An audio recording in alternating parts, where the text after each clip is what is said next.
सभा, मेरे नए वर्ष की सभा को हम अब आरंभ कर रहे हैं। नए वर्ष के बाद से लेकर ये मेरा पहला वास्तविक अभियान है। ओह, मैं कुछ रातों तक घर पर था, फिर उस फोर्ट हुआचुका में गया था। क्या अब आप इसे ऐसे ही उच्चारण करते हैं? मैं नहीं समझ सकता कि आप किस तरह से हुआचुका को एच के साथ उच्चारण करते हैं। हम नहीं करते हैं। हम गाड़ी में लगे पीछे की ओर देखने वाले दर्पण की तरह रुख को नहीं अपनाते हैं। एक कार में पीछे की ओर देखने वाला दर्पण केवल पीछे जो है उसे देखता है और देखता है कि आप कहाँ पर थे। हम आगे की ओर देख रहे हैं कि हम कहाँ जा रहे हैं। देखिए, जो कि अतीत में है। पौलुस ने कहा, उन बातों को भूलते हुए जो बीत चुकी हैं, मैं मसीह में उस ऊंची बुलावट की ओर बढ़ रहा हूँ। और यही है जो हम करना चाहते हैं। एक मनुष्य हम 15-16 वर्ष पहले देख सकते हैं, जब मैं पहली बार फिनिक्स में आया था। तब से लेकर बहुत सी बातें घटित हुई हैं, अच्छी और बुरी। ये सब न्याय के लिए जाता है, परमेश्वर के हाथों में। लेकिन अब मैं जिस बात की ओर आगे देख रहा हूँ वो ये है कि आने वाले वर्ष में मैं राज्य की उन्नति के लिए क्या कर सकता हूँ, और अधिक करते हुए वो सब जो मैं परमेश्वर के राज्य के लिए कर सकता हूँ। अब इस दोपहर बाद मैं इस नए वर्ष के संदेश को मसीह में कलीसिया के लिए बोलना चाहता हूँ। और फिर कल रात हम बीमारों के लिए प्रार्थना करना आरंभ करेंगे और हम बीच में प्रार्थना कार्ड को देंगे। मैं सोचता हूँ कि सभा 7-7:30 बजे आरंभ हो जाती है, तो अच्छा होगा कि यहाँ लगभग 6 या 6:15 को आ जाएं, ताकि आप अपने प्रार्थना कार्ड को ले सकें, जिससे कि आप बाकी की सभा में रुकावट न करें। हम यहाँ रमदा के प्रबंधक को धन्यवाद देना चाहते हैं, क्योंकि हमारे पास इस सभा को करने के लिए यह भवन है। इस कन्वेंशन से पहले प्रभु उन्हें आशीष दे। और अब यदि आप वचनों को खोलना चाहते हैं जहाँ से हम पढ़ने जा रहे हैं, मैं यशायाह से पढ़ने जा रहा हूँ, 60वां अध्याय और उसका पहला और दूसरा पद, और भजन संहिता 62:1-8। भजन संहिता 62:1-8 पहले। सचमुच मेरा प्राण परमेश्वर पर रुका रहता है, उसी में से मेरा उद्धार होता है। वही केवल मेरी चट्टान और मेरा उद्धार है, वो मेरा गढ़ है, मैं बहुत न डिगूंगा। तुम कब तक एक पुरुष पर धावा करते रहोगे कि सब मिलकर उसका घात करो? वह तो झुकी हुई भीत व गिरते हुए बाड़े के समान है। सचमुच वे उसको उसके ऊंचे पद से गिराने की सम्मति करते हैं। वे झूठ से प्रसन्न रहते हैं। मुंह से तो वे आशीष तो देते हैं, पर मन में कोसते हैं। सेला। मेरे प्राण केवल परमेश्वर पर ही रुके रहना, क्योंकि मेरी आशा उसी से है। वही मेरी चट्टान और मेरा उद्धार है, वह मेरा गढ़ है, इसलिए मैं न डिगूंगा। परमेश्वर में मेरा उद्धार और मेरी महिमा है। मेरी दृढ़ चट्टान और मेरा शरण स्थान परमेश्वर में है। हर समय उस पर भरोसा रखें। हे लोगों, उससे अपने अपने मन की बातें खोलकर कहो। परमेश्वर हमारे लिए एक शरण स्थान है। सेला। जिस तरह से दाऊद कहता है, मैं पसंद करता हूँ, वो चट्टान। आपने ध्यान दिया, बहुत सी बार कहा परमेश्वर मेरी चट्टान है। आप जानते हैं कि बाइबल में चट्टान किसका उल्लेख करती है? चट्टान एक प्रकाशन होता है। जैसे पतरस ने कहा, तू जीवते परमेश्वर का पुत्र मसीह है। उसने कहा, धन्य है तू शमोन, योना के पुत्र। और इस चट्टान पर इस प्रकाशन परमेश्वर ने इसे उस पर प्रकट किया। मांस और लहू ने इसे कभी प्रकट नहीं किया, लेकिन मेरा पिता जो स्वर्ग में है, इस चट्टान पर, इस प्रकाशन पर मैं अपनी कलीसिया को बनाऊंगा। और दाऊद यहाँ पुकार उठता है, परमेश्वर मेरी चट्टान है, मेरा प्रकाशन। अब यशायाह के 60वें अध्याय में पहला और दूसरा पद, उठ प्रकाशमान हो, क्योंकि तेरा प्रकाश आ गया है और यहोवा का तेज तेरे ऊपर उदय हुआ है। क्योंकि देख, पृथ्वी पर तो अंधियारा और राज्य राज्य के लोगों पर घोर अंधकार छाया हुआ है, परंतु तेरे ऊपर यहोवा उदय होगा और उसका तेज तुझ पर प्रकट होगा। आइए हम प्रार्थना करें। प्रभु यीशु, इन वचनों पर मनन करते हुए अब हम इस सभा को आरंभ करने जा रहे हैं। आपके आदर के लिए हमें आशीष दे पिता, हम यीशु के नाम में मांगते हैं, आमीन।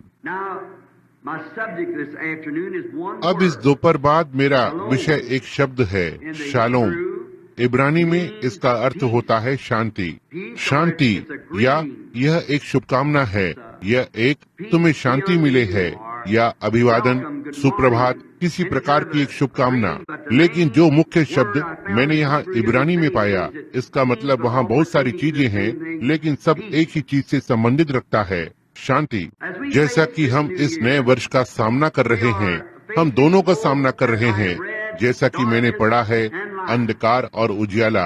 अब हम देखते हैं कि दाऊद यहाँ बोल रहा है, कहा प्रभु पर भरोसा रखें, अपना विश्वास उस पर रखें। यशायाह ने कहा इस लोगों पर घोर अंधकार छा रहा है, लेकिन कलीसिया के लिए उठ और चमक महिमा के उजियाले में। इसलिए हम इस वर्ष का सामना कर रहे हैं, जैसे हम सारे वर्ष करते हैं। वहाँ अतीत में की गई हमारी गलतियों पर खेद है और हम मसीह के महिमा में उजाले के भविष्य के लिए आगे की ओर देख रहे हैं।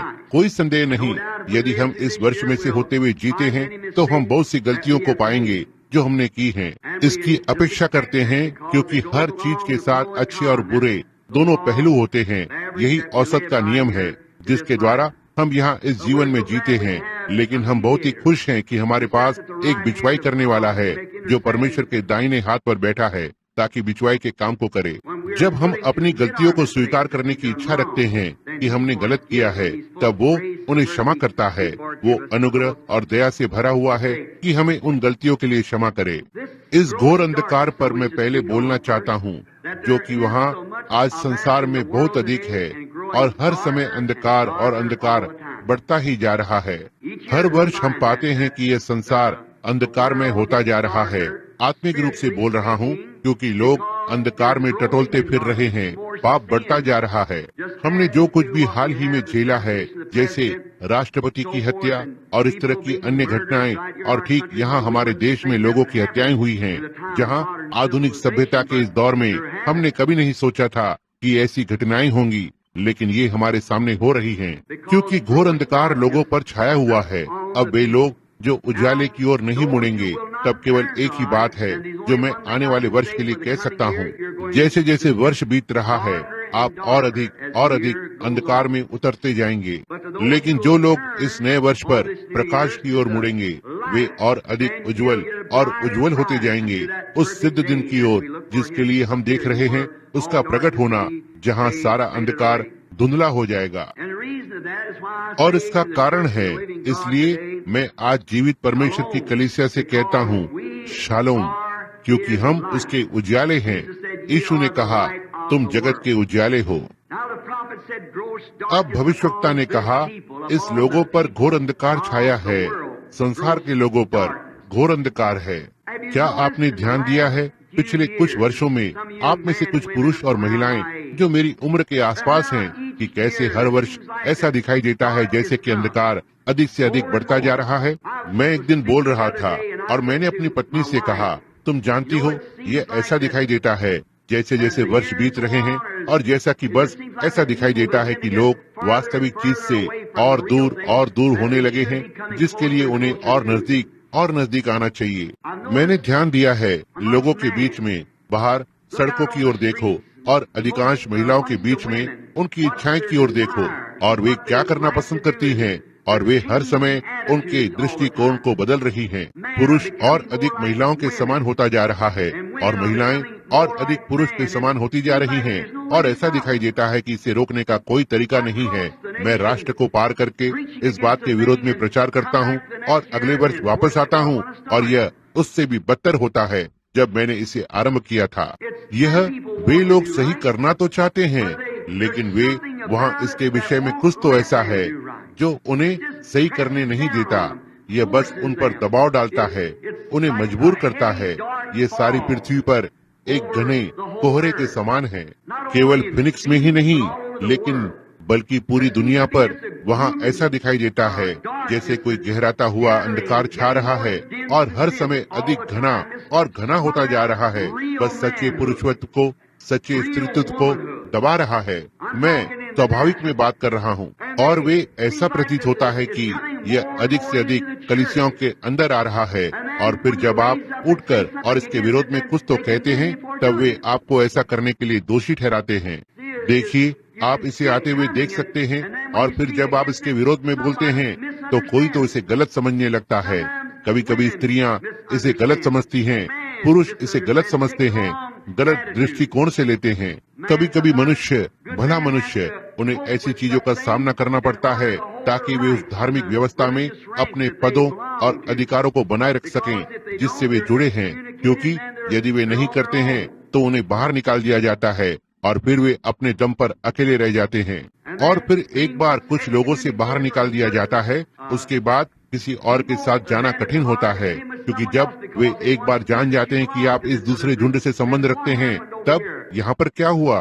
तब आपको अपने विश्वास पर दृढ़ बने रहना होगा, या अपने आप से आगे बढ़ना होगा, या अपने विश्वास का इनकार करना होगा। इसलिए यह लोगों के लिए इसे वास्तव में कठिन बना देता है।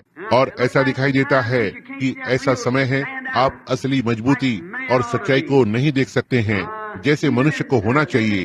मैं यहाँ तक कि जब हम वापस इसे आत्मिक से लेकर अब स्वाभाविक या शारीरिक पर लाते हैं, मुझे ऐसा दिखाई दिया कि वो पुरुष मखमली गुलाबी जूते पहनता है और इस तरह की हर प्रकार की चीजें करता है। ये बस ऐसा दिखाई देता है कि वे स्त्रियों के जैसे अधिक बन गए हैं।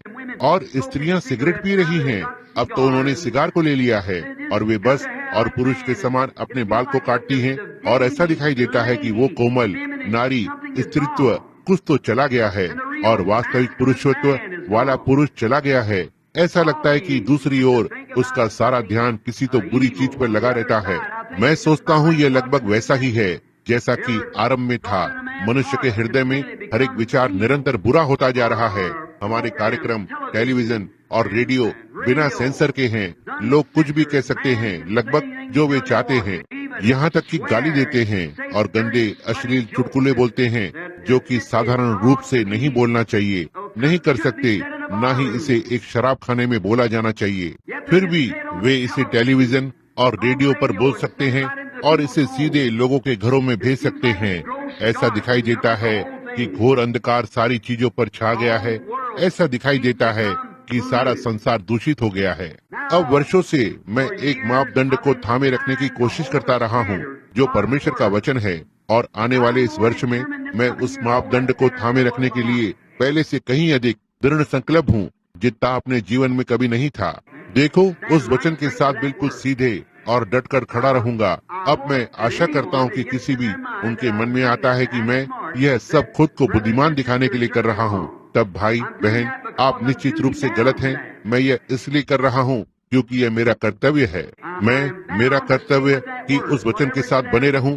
जो कुछ भी यह कहता है, कोई निजी अनुवाद न करें, बस इसे वैसे ही कहें। अब कुछ लोग हो सकते हैं जो इसका अनुवाद इस तरह कर सकें कि यह थोड़ा अलग लगे, लेकिन मैं ऐसा नहीं कर सकता। मैं केवल एक ही भाषा जानता हूँ जो यहाँ लिखी है, जैसे यह है, बस वैसी ही। अब कुछ लगभग 3 वर्ष पहले यह अब होगा कि घर पर मेरी स्थानीय कलीसिया में पवित्र आत्मा ने मुझसे बात की, कहा तू सौन जाओ, वहाँ कुछ तो प्रतीक्षा कर रहा है। मैं इस मंच पर खड़ा हुआ और आप में से हर एक को बताया, यहोवा यो कहता है, कुछ तो घटित होने जा रहा है। हो सकता है यहाँ पर सैकड़ों लोग बैठे होंगे जो ये जानते हैं। मैंने बस आपको वही बताया जो मैंने देखा। संदेश टेप पर है। यह कौन सा समय है श्रीमान? मैंने दूतों का एक समूह देखा, जैसे एक पिरामिड के आकार में, बस टूसॉन के उत्तर में आया, ऊपर इस ओर टूसॉन के उत्तर में। और उन्होंने मुझसे कुछ तो बात की और मैं नहीं जानता था कि यह क्या था। और एक दिन वहाँ वो मनुष्य ठीक अभी बैठा हुआ है, उनमें से 2 जो मेरे साथ थे वहाँ पर पीछे जब ये घटित हुआ, और उन्होंने आकाश में इसका चित्र लिया। यह पत्रिका में छपा। मैंने सोचा कि मेरे पास एक प्रतिलिपि है, मेरे पास है, यही है। आप इसे यहाँ लाइव पत्रिका में देखते हैं।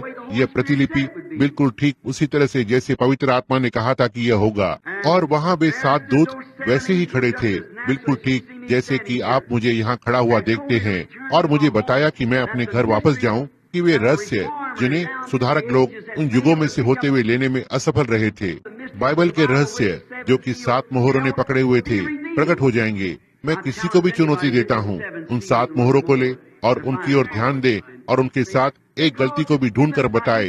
देखा देखा, क्योंकि यह परमेश्वर की प्रेरणा के द्वारा दिया गया है। इससे पहले मैंने 7 कलीसिया युगों पर प्रचार किया और फिर उन्हें अपने आराधनालय में ब्लैक बोर्ड पर चित्रित किया। मेरी शिक्षा, मैं यहाँ पर शिक्षा का प्रचार नहीं करता, कुछ भी नहीं, केवल महान सुसमाचार के मूल सिद्धांत को, क्योंकि मैं भाई लोगों के साथ होता हूँ। हो सकता है मेरे से भिन्न हूँ और मैं इसे यहाँ के लोगों के सामने नहीं बताता हूँ।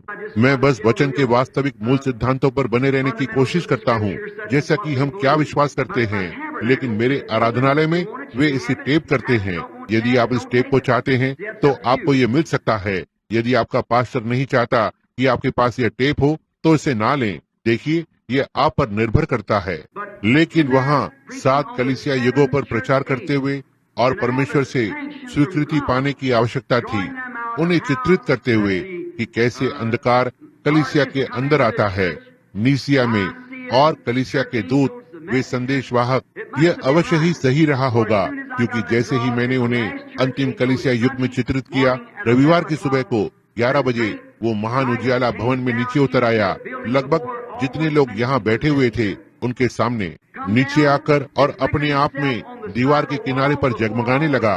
उन सभी लोगों के सामने और उन कलीसिया युगों को बिल्कुल वैसे ही चित्रित किया जैसे मैंने उन्हें वहाँ चित्रित किया था। अब इसे साबित करने के लिए वहाँ सैकड़ों और सैकड़ों गवाह हैं। बस तो ठीक है, अब हम इस बात को समझते हैं कि परमेश्वर हमेशा ही आकाश में चीजों को दिखाता है इससे पहले कि वो उन्हें धरती पर दिखाए, जैसे कि ज्ञानी लोग तारे के पीछे पीछे चले थे और आदि आदि। एक स्वर्गीय चिन्ह पहले स्थान को लेता है, तब धरती स्वर्गीय चिन्ह को प्रमाणित करती है। परमेश्वर व्यवहार करता है, चिन्हों में कार्य करता है।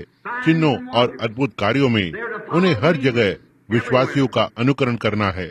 यहूदी हमेशा एक चिन्ह के लिए देखते थे, क्योंकि वे परमेश्वर के चुने हुए थे और उन्होंने चिन्ह के लिए देखा। हमें चिन्ह को दिखा, तब हम विश्वास करेंगे।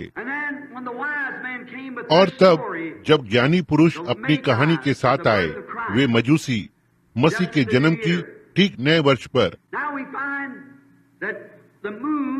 अब हम पाते हैं कि बाइबल में चंद्रमा कलीसिया का प्रतिनिधित्व करता है। यह सूर्य की अनुपस्थिति में पृथ्वी पर उजाले को दिखाता है। प्रकाशित वाक्य 12वां अध्याय असल में इसकी व्याख्या करता है। वो स्त्री जिसके पैरों के नीचे चंद्रमा है, उसके सिर पर सूर्य है, और किस तरह से सूर्य की अनुपस्थिति में जब सूर्य दूसरी ओर चला जाता है तो चंद्रमा धरती पर सूर्य को प्रतिबिंबित करता है। कलीसिया को यीशु मसीह को संसार पर प्रतिबिंब करना है, परमेश्वर के पुत्र की अनुपस्थिति में। हम सब यह विश्वास करते हैं। यह एक अजीब बात है, क्योंकि बहुत कुछ भिन्न रहा है। लेकिन यहाँ 1933 में बोलते हुए पोप उसके स्थान को लेता, उसके विषय में या बाहर आता है, मेरा मतलब रोम से, और पवित्र देशों की यात्रा पर जाता है। वो यहाँ भी आएगा। और विचित्र बात यह है कि रोम छोड़ने से कुछ रात पहले, क्योंकि यह इतिहास में पहली बार हुआ था, चंद्रमा नीचे आ गया और पूर्ण अंधकार में चला गया। बस यही, ये क्या था? पुत्र के प्रतिबिंबित उजाले को छाया कर रहा है। इसमें उसने रूढ़िवादी पिता से बात की और वे सब सहमत हैं। पोप यह संगति के लिए करता है, पड़ोसी के साथ अच्छी संगति को करने के लिए, जो कि स्वाभाविक कान के लिए प्रतीत होता है। सबसे अद्भुत बात घटित हो सकती है, लेकिन आत्मिक कान के लिए यह अंधकार है। और कैसे हम कलीसियाएं, हम प्रेस्बिटेरियन, मेथोडिस्ट, बैप्टिस्ट और पेंटिकॉस्टल कभी भी इस तरह की गड़बड़ी के अंदर जुड़ सकते हैं, और हमारी बाइबल को जानते हुए ये हमें अलग सिखाती है। यह मेरे लिए एक अद्भुत बात है कि किस तरह से आत्मा से भरा मनुष्य उन स्थानों में बैठकर और कह सकता है। ऐसे स्थानों पर होना आत्मिक सा महसूस होता है, लेकिन मेरे लिए यह भयानक है। अब मैं समझता हूँ कि आपको यह यहाँ फिनिक्स में मिल गया है। यदि कोई यहाँ पर, कितने लोगों ने कभी देखा है जहाँ मैंने उन कलीसिया युगों के चित्र बनाए थे? अपने हाथों को ऊपर उठाएं। मैं सोचता हूँ, देखो कैसे प्रभु ने उन्हें आकाश में चित्रित किया उस रात को, बिल्कुल ठीक वैसे ही जैसे इसे आराधनालय में चित्रित किया गया है। पूरी तरह से ठीक उसी तरह से पवित्र आत्मा ने इसे प्रेरणा के द्वारा दिया। 3 वर्ष पहले आराधनालय में। वहाँ यह आकाश में घटित हुआ। 2 या 3 गवाहों के मुंह से हर एक बात प्रमाणित होने दो। पवित्र आत्मा पहले प्रेरणा के द्वारा आगे बढ़ा। मैंने उन्हें मंच पर चित्रित किया। उसके बाद वो स्वयं नीचे उतर कर आया और इसके विषय में प्रमाण को दिया, जैसे चांद और उजाला बाहर निकलता जा रहा है, बाहर निकलता जा रहा है, और इस लोकिया युग में फिर से पूरी तरह अंधकार होता जा रहा है। और यहाँ वो नीचे आता है और इस बात को चांद पर प्रमाणित करता है। ठीक उसी समय जब सारी कलीसियाएं एक साथ मिलकर एक कलीसियाओं के संघ को गठन कर रही हैं। कोई आश्चर्य नहीं, जैसा कि यशायाह ने कहा, धरती पर घोर अंधकार छाया है इन लोगों पर। मैं जानता हूँ कि संगठन के विरोध में बोलना अलोकप्रिय है, लेकिन यह पशु की छाप है। यही वो चीज है जो हमें ठीक इसके अंदर ले जा रही है। यह पशु के निमित्त मूरत को बना रहे हैं। मैं इसे क्रोध में आकर नहीं कह रहा हूँ, मैं ये इसलिए कहता हूँ क्योंकि ये सत्य है। भाइयों, वो दिन आएगा जब फिनिक्स उठकर खड़ा होगा, और हो सकता है मैं चला गया होऊंगा, लेकिन आप जान जाएंगे कि यह यहोवा यो कहता है वाला वचन था। ये सच है, और कैसे उस महान पवित्र आत्मा ने उन संदेशों को प्रमाणित किया और उन चीजों को पहले से बताया। इसे एक बार भी असफल नहीं होना है। और हम क्यों अंधकार में टटोलते रहते हैं? लोग क्यों नहीं जाग जाते इससे पहले कि बहुत देर हो जाए? इन दिनों में से एक दिन यह बहुत देर हो जाएगी, जब आप पहले ही छाप को ले चुके होते हैं, और फिर वहाँ पर नहीं, तब आप इसके बारे में और कुछ भी नहीं कर सकते हैं। आप उस सिद्धांत में पाए जाएंगे। उस सिद्धांत की छाप आप पर लग जाती है। आप क्यों नहीं मसीह के पास आकर और यीशु मसीह के सुसमाचार के उजाले से भर जाते? उसकी पुनरुत्थान करने वाली सामर्थ जो आपको आजाद कर सकती है और आपको एक दीवट बना सकती है जो पहाड़ पर रखा जाता है। कोई फर्क नहीं पड़ता ये कितना अंधेरा होता जाता है। कहते हैं, अच्छा हमें ऐसा क्यों करना चाहिए? उसमें से बाकी सुनना, ठीक अभी समय है कि इसे चमकने दें जब ये सबसे अंधकार है। यही है जब उजाला बेहतर चमकता है। जब ये अंधकार में होता है, हमें अवश्य ही हमेशा उजाले को चमकने देना चाहिए जहाँ यह अंधेरा होता है। भविष्यवक्ता कह रहा है, इन लोगों पर घोर अंधकार होगा, और ये निश्चित रूप से सत्य है। अब हम देखते हैं कि चंद्रमा ने उजाले को प्रतिबिंबित करने के लिए क्या किया। परमेश्वर पहले ब्लैक बोर्ड पर दिखाता है, अगला उसकी अपनी उपस्थिति के द्वारा, उसके बाद आकाश में उसने चिन्ह को दिखाया, और उसके बाद रोम से पोप चला गया वहाँ फिलिस्तीनी में, जो साधारण आंखों के लिए लोग चिल्ला रहे थे और अपने मुंह के बल गिर रहे थे और मनुष्य की आराधना की। मैं उसके विरोध में उतना ही हूँ जितना मैं उस किसी भी प्रचारक के जो ऐसी किसी बात में शामिल हो जाता। यह सब एक ही आत्मा का प्रभाव है। ऐसा प्रतीत होता है कि लोगों पर घोर अंधकार छा गया है, इतना तक कि वे लोग केवल यही सोचते हैं वहाँ करने के लिए जो काम है कि बस कलीसिया में जाना है और एक बहुत अच्छा व्यक्ति बनना है, अपने नाम को किताब में लिखवाना है, और कोई छोटी सी रहस्यमयी चीज। परमेश्वर चाबी को घुमाएगा जब आप मरते हैं, और आप में की उस आत्मा को अपनी ओर मोड़ देगा। आप गलत हो। जब आप मरते हैं, वो आत्मा जो आप पर है उसी तरह से आप हमेशा के लिए रहेंगे। और याद रखें, फरीसी लोग, सदुकी लोग और इत्यादि बहुत ही धार्मिक लोग थे। परमेश्वर एक जलन रखने वाला परमेश्वर है। वो जलन रखता है और वो अपनी पत्नी को शुद्ध चाहता है। वह उसे कुंवारी चाहता है, पवित्र। संसार की कोई भी बात उसमें ना हो, वह पूरी तरह से केवल उसके वचन में हो, उसी का भाग हो।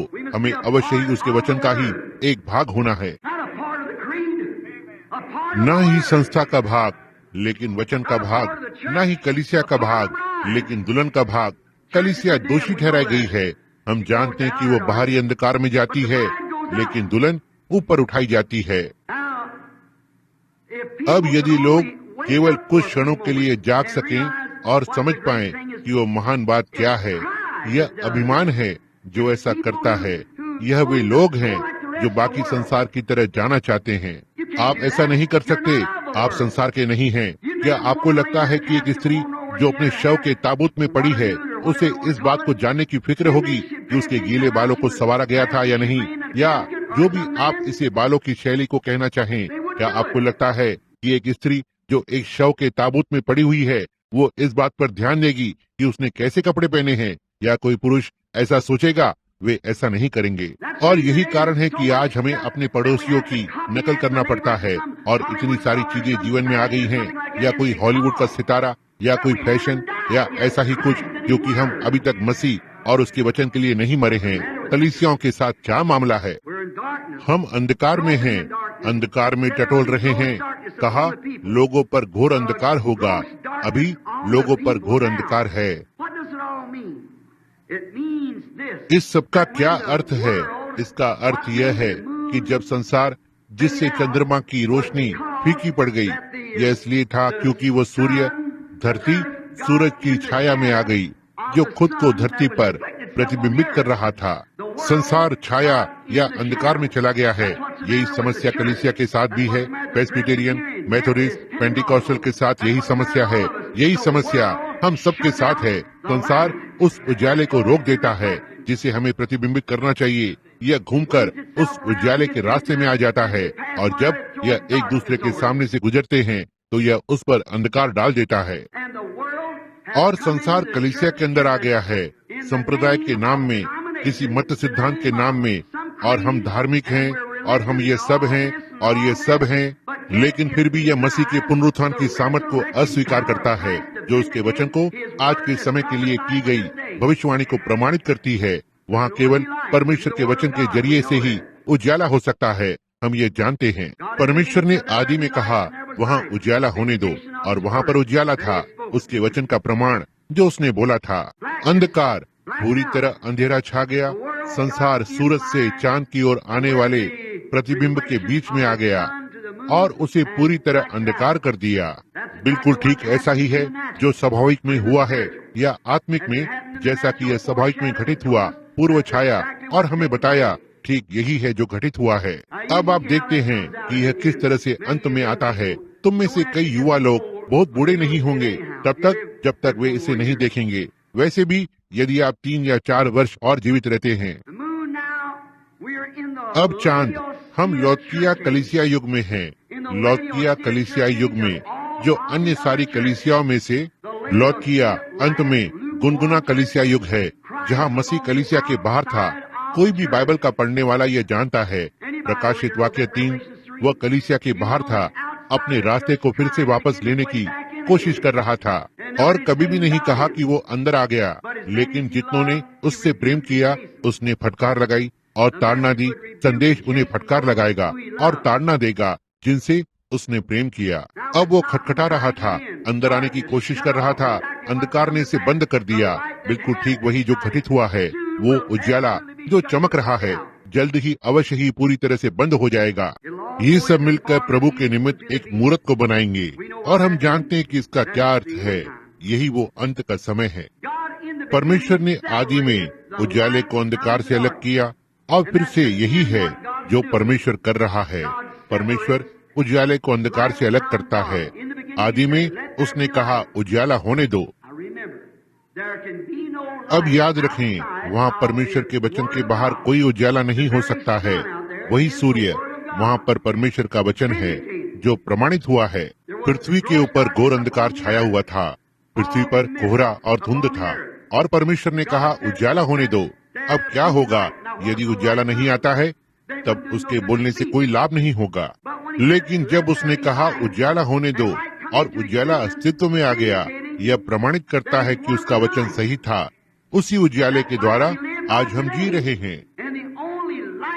और केवल उजाला जो आज हमारे कलीसिया में हो सकता है, वो है परमेश्वर उसके उजाले को इस पीढ़ी के लिए प्रमाणित कर रहा है। हर पीढ़ी के लिए एक निश्चित भाग को निर्धारित किया गया था जो उनके दिनों में घटित हुआ। हम सभी यह जानते हैं।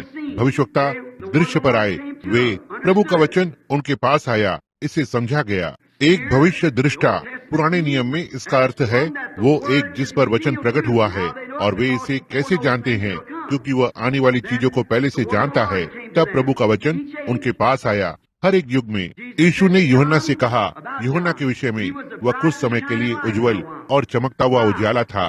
क्यों? यशायाह उसके जन्म से 712 वर्ष पहले कहा, जंगल में एक पुकारने वाले की आवाज होती है। मलाकी 3 अध्याय ने कहा, देखो मैं अपने दूत को अपने आगे आगे भेजता हूँ ताकि मेरे आगे मार्ग को तैयार करे। देखो, वह वो वचन था जिसे प्रमाणित किया जा रहा था। वो वचन जिसकी उस दिन के लिए प्रतिज्ञा की गई थी, वो उजाला था, क्योंकि वो उसी वचन को पूरा कर रहा था जो परमेश्वर ने उसके विषय में बोला था। और जब यीशु आया, यूहन्ना ने कहा, मुझे अब घटना ही है, उसे अवश्य ही दृश्य में आना है। और वो उजाला था। सारे युगों में से होते हुए परमेश्वर ने किस तरह से उस घड़ी के आने की बात की। कैसे वे पुरोहित गण इसे देखने से चूक गए। वे कैसे चूक गए? वे फरीसी और सदूकी कैसे देखने में चूक गए? उसने कहा, वचनों में ढूंढो, क्योंकि उसमें तुम सोचते हो कि तुम्हारे पास अनंत जीवन है, और ये वे ही हैं जो मेरी गवाही देते हैं। वे इसे देखने से कैसे चूक गए भाइयों? ऐसा इसलिए है क्योंकि इसकी भविष्यवाणी की गई थी कि वे ऐसा करेंगे। और आज भी ऐसा ही है कि लोगों के ऊपर घोर अंधकार आ रहा है, और हम यहाँ पर हैं। परमेश्वर ने अपना वचन इस दिन प्रकट होने के लिए निर्धारित किया है, और केवल यही उजियाला है जो हमारे पास है। और परमेश्वर किसी को उस वचन को प्रकट करने देगा। कोई तो इसे करने जा रहा है। उसने इसकी प्रतिज्ञा की है, और वो बिल्कुल ठीक वैसे ही कार्य करता है जैसे उसने हमेशा इसके द्वारा किया। उसने अपने काम करने के नमूने को कभी भी नहीं बदला। वो भविष्यवाणी करता है कि क्या घटित होगा, तब वो किसी को नीचे भेजकर और इसे प्रमाणित करता है, और ये लाखों लोगों के सिर के ऊपर से चला जाता है, क्योंकि उस समय धरती पर अंधकार छा जाता है। और लोग उजियाले से अधिक अंधकार से प्रेम करते हैं, क्योंकि अंधकार में बहुत सुख विलास होता है। ज्यादा समय नहीं हुआ, मैंने हॉलीवुड का एक नाटक देखा। शीर्षक, सूर्य ढलने के बाद जीवन आरंभ होता है। यही है, जब मृत्यु आरंभ होती है। ये सारे नाइट क्लब, और जहाँ वे सोचते हैं कि वे जी रहे हैं, वे मर रहे हैं। परमेश्वर ने आरंभ में उजियाले को अंधकार से अलग किया। उसने हमेशा ही ऐसा किया है। वो क्या करता है? वो आने वाले उजियाले के द्वारा दबाव को डालता है। वो अंधकार को धरती के दूसरी ओर दबाता है। और बिल्कुल ठीक ऐसा ही है जो अब घटित होने जा रहा है। यह बस दिन से पहले होता है। भोर का तारा निकल आता है ताकि आने वाले दिन का अभिवादन करे, और पवित्र आत्मा अपना उजियाला दिखा रहा है। यह एक समय आ रहा है जब उजियाले और अंधकार को एक दूसरे से अलग होना होगा। कलीसिया और उसकी बनाई व्यवस्था इस दिन का चलन बन जाएगा, लेकिन मसीह और उसके प्रकाश में वचन की प्रतिज्ञा रैप्चर में चले जाएंगे। केवल यही एक चीज है जो उनके पास करने के लिए बची है। यह एक दिन है। आज एक नए दिन की सुबह है बहुतों के लिए जो उसके आगमन की प्रतीक्षा कर रहे हैं। आज बहुत से अच्छे ईमानदार लोग, यही है जो उनके हृदय को जलाता है।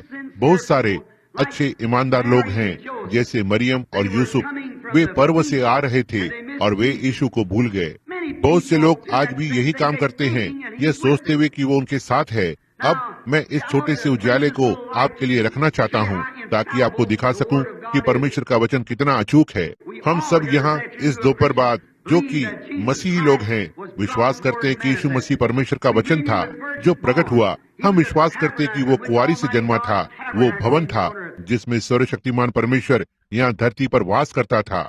न ही केवल एक भविष्यवक्ता, न ही केवल एक साधारण सा मनुष्य, लेकिन स्वयं परमेश्वर जो एक मनुष्य के रूप में प्रकट हुआ।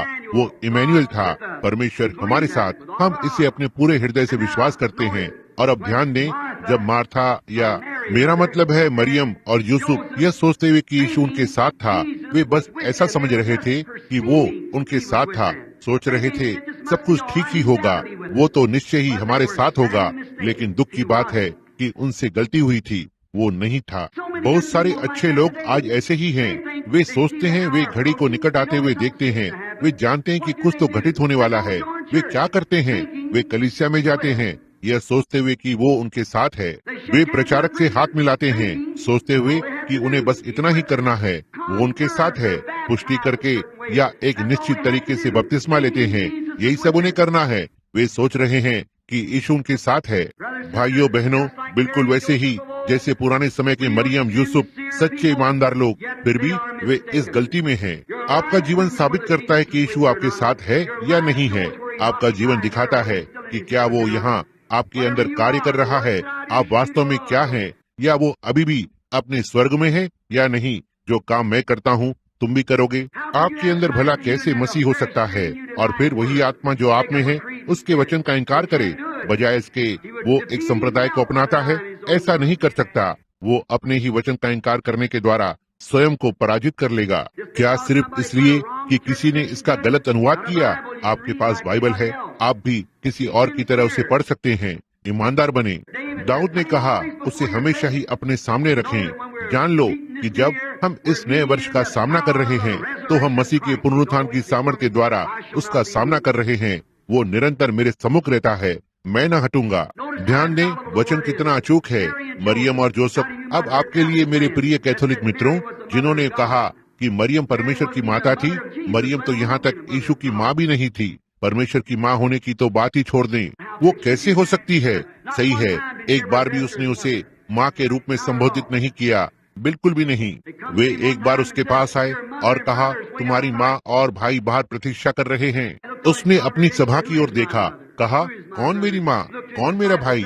उसके चेलों की ओर देखा, कहा, वे जो मेरे पिता की इच्छा को पूरा करते हैं वही है जो मेरी माँ के समान है। मेरे क्रूस पर जब वो मर रहा था, उसने भी उसी बात को बोला। उसने यूहन्ना से कहा, यूहन्ना, यहाँ यह मनुष्य है। पुत्र, देखो तुम्हारी माँ। ना ही माँ अपने पुत्र को देख, स्त्री अपने पुत्र को देखो। नहीं, देखो, वो परमेश्वर की माँ नहीं थी। वो बस एक उधार लिया हुआ गर्भ था जिसका परमेश्वर ने उपयोग किया। वो बस एक सामान्य स्त्री ही थी, जैसी और भी थी, लेकिन परमेश्वर ने उपयोग करने का निश्चय किया। वो आपके हृदय के गर्भ का उपयोग कर सकता है ताकि अपने पुत्र को घोषित करे, यदि आप बस उसे ऐसा करने देते हैं। समझे? ना ही परमेश्वर की माँ, यदि वह परमेश्वर का बीज होता तो कुछ शारीरिक सनसनी होनी चाहिए। वो तो यहाँ तक मरियम का बीज भी नहीं था। यह सारी की सारी जो चीज थी, यह परमेश्वर था, सृष्टिकर्ता। यदि वहाँ पीछे पहला आदम बिना पिता और माता के रचा गया था, तो दूसरा आदम भी वही चीज था, और उससे कम कुछ भी उसे उसके समान नहीं ठहराता। यह सही है, वही परमेश्वर, उसने एक देह की सृष्टि की जिसमें उसने स्वयं वास किया। अब हम पाते हैं, देखो कैसे, देखो, यदि मरियम परमेश्वर की माँ थी तो वो कैसे वहाँ पर चूक गई। उसने कहा, तेरे पिता और मैं आंसू बहाते हुए तुझे खोजते रहे हैं। कुंवारी के जन्म को नकारते हुए तेरे पिता यूसुफ और मैंने तुझे ढूंढा है। उस 12 वर्ष के लड़के को देखो, 12 वर्ष का बालक कहता है, क्या तुम नहीं जानते कि मुझे अपने पिता के काम में होना ही है? मैं वहाँ उन संप्रदायों के साथ वाद विवाद कर रहा था। अब यदि वो यूसुफ के काम के साथ था तो वह बड़े की दुकान पर होता था। यूसुफ उसका पिता नहीं था, परमेश्वर उसका पिता था। क्या आप नहीं जानते कि मुझे अपने पिता के काम में होना चाहिए? वहाँ पर 12 वर्ष की उम्र में उनके साथ विद्वान याजक थे। विद्यालय में एक दिन भी नहीं गया था, लेकिन फिर भी वे उस ज्ञान पर चकित थे। और देखो, वो वचन था, जब वो जन्मा था वो वचन था, वो अब भी वचन है। ध्यान दें, वचन नकली या झूठे को स्वीकार नहीं करेगा। उसने कहा, तेरे पिता और मैं आंसू बहाते हुए तुझे खोजते रहे हैं। कहा, क्या तुम नहीं जानती कि मुझे अवश्य ही अपने पिता के काम में होना है? अपनी ही माँ को डांट लगाई। क्यों? वो वचन था। यदि मरियम यहाँ पर होती, किसी के मन में एक प्रश्न होता, जिसने एक बार कहा था कि पवित्र आत्मा ने उस पर छाया किया था और एक पुत्र को जन्म दिया, और फिर यहाँ यूसुफ को पिता कहकर बुला रही है। वचन अचूक है, यह चूक नहीं सकता। तुम नहीं जानती कि मुझे अपने पिता के काम में होना चाहिए? और वो पिता के काम में था, ना ही यूसुफ के काम में, दरवाजे बनाना और बड़े की चीजों को करना। वो अपने पिता के काम में लगा हुआ था, उस समय की धार्मिक राजनीति को सीधा करने के लिए जो उनके पास थी। क्या तुम नहीं जानती कि मुझे अवश्य ही अपने पिता का काम करना है? जी हाँ श्रीमान। बहुत से लोग आज इन बहुत सी अच्छी कलीसियाओं में उस कलीसिया की परिषद में जा रहे हैं, ना ही जा रहे हैं, अंदर वे पहले से ही वहाँ पर हैं। वे लोग ये समझ रहे हैं कि ठीक यही वो चीज है जो करना है। मित्रता पूर्वक अच्छे से हम सब एक साथ क्यों नहीं आ सकते? क्यों? वे सारे वर्षों से कोशिश करते आ रहे हैं कि सारे मेथोडिस्ट बैप्टिस्ट और सारे बैप्टिस्ट प्रेस्बिटेरियन पेंटिकॉस्टल लोगों ने उन सभी को पेंटिकॉस्टल बनाने की कोशिश की है। आप ऐसा नहीं कर सकते, लेकिन एक परिषद आपके लिए उत्तर है। यही वो उत्तर है जो बाइबल कहती है कि वे करेंगे, और बिल्कुल ठीक यही है जो उन्होंने किया है। मित्रता पूर्व कलीसियाएं, जी हाँ श्रीमान, एक साथ एकत्र होते हैं। अच्छा, आओ हम संगति करें। बाइबल ने कहा, 2 जन कैसे एक साथ चल सकते हैं जब तक वे सहमत न हो। उनमें से कुछ कुंवारी के जन्म को अस्वीकार करते हैं। 80% प्रोटेस्टेंट कलीसियाएं कुंवारी के जन्म को इनकार करती हैं, और वे पवित्र आत्मा के बपतिस्मे का इनकार करते हैं। वे उसके आगमन के चिन्हों, पुनरुत्थान की सामर्थ का इनकार करते हैं। वे इनकार करते हैं कि वो कल, आज और युगानुयुग एक सा है। आप ऐसा कैसे कर सकते हैं जब परमेश्वर ने पूरी दुनिया में यह सब गड़बड़ी केवल इसलिए आने दी क्योंकि एक स्त्री ने एक दिन उसके वचन के एक छोटे से भाग पर संदेह किया। शैतान ने उसे सच्चाई बताई। एक बात को छोड़ सब कुछ। लेकिन यही वो बात थी जिसने सारी परेशानी का कारण बना दिया। अब यदि यह सारा हृदय का दर्द और उदासी जिसे आपको देखना पड़ता है, वो सिर्फ इसलिए है क्योंकि वचन के एक छोटे से भाग पर संदेह किया गया। क्या आप सोचते हो कि वचन के प्रति एक छोटा सा संदेह भी हमें अंदर ले जाएगा? यही कारण है कि यीशु एक पवित्र कुंवारी के लिए आ रहा है, शुद्ध पवित्र आत्मा से भरी हुई, और ना ही संसार से लेकिन परमेश्वर की सामर्थ्य से। ओह, यह जानना कितना अद्भुत है कि वहाँ इस झुंड में आने की संभावना है। आप इसे कैसे करते हैं? आप इसे संगठन में जुड़ने के द्वारा कभी नहीं करेंगे। आप इसे तब करेंगे जब आप पवित्र आत्मा के द्वारा यीशु मसीह की रहस्यमयी देह में बपतिस्मा लेते हैं, उसके साथ पुनरुत्थान में जी उठकर मृत्यु और पाप से आजाद होकर। केवल यही वो मार्ग है। अंधकार, बड़े बड़े संप्रदाय और मनुष्य का एक बड़ा झुंड एक साथ इकट्ठा होते हैं और इसके बारे में अपने विचारों को सामने रखते हैं, और ये आपको ठीक उसी उलझन के अंदर वापस ले जाता है जैसे कि वहाँ आरंभ में था। उस मामले में बिल्कुल कोई आशा नहीं, आप बस खत्म ही हो गए हैं। और वे सभी बस इस मित्रता पूर्वक कलीसिया के बारे में उत्साहित दिखते हैं, जैसे सोचते हो कि परमेश्वर उनके साथ अवश्य होगा। खैर, शताब्दी आरंभ हो जाएगी जब परिषद वहाँ पर एक साथ एकत्र होते हैं और सारी विश्वव्यापी गतिविधि और इत्यादि, और वे इसमें जुड़ जाते हैं। वे क्या कर रहे हैं? पशु के निमित्त एक मूर्त को बना रहे हैं, एक शक्ति जिसमें सारे गैर सांप्रदायिक और इत्यादि जो उनके साथ नहीं जुड़ेंगे वे बाहर कर दिए जाएंगे। बस देखते रहें और देखें कि क्या होता है। मैंने इसे यहाँ लिख कर रखा है। उसी दिन प्रभु ने मुझे 1933 में इसे दिखाया, और यहाँ यह बिल्कुल ठीक उसी तरह से है कि वो जिस तरह से इसने कहा बस उसी तरह से आ रहा है। कैसे पोप रोम को छोड़ देगा और इत्यादि। अब वे अच्छे लोग हैं लेकिन इस भूल में हैं। यूसुफ और मरियम अच्छे लोग थे लेकिन असल में भूल में थे। लेकिन यह क्या था? परमेश्वर ने 12 वर्ष के लड़के को यह दिखाने के लिए उपयोग किया कि उस वचन को शुद्ध बने रहना है। वास्तव में ये क्या था? इसने पहले स्थान पर क्या कहा? वो कुंवारी से जन्मा था, और यही है जो वो था। वे सोच रहे थे कि वो उनके साथ था जब वे कलीसियाओं और आदि में जुड़ गए, लेकिन ऐसा नहीं था। अब लेकिन चुने हुओं के लिए अब यही अंधकार है, और मैं उस बात पर एक और घंटे के लिए बने रह सकता हूँ।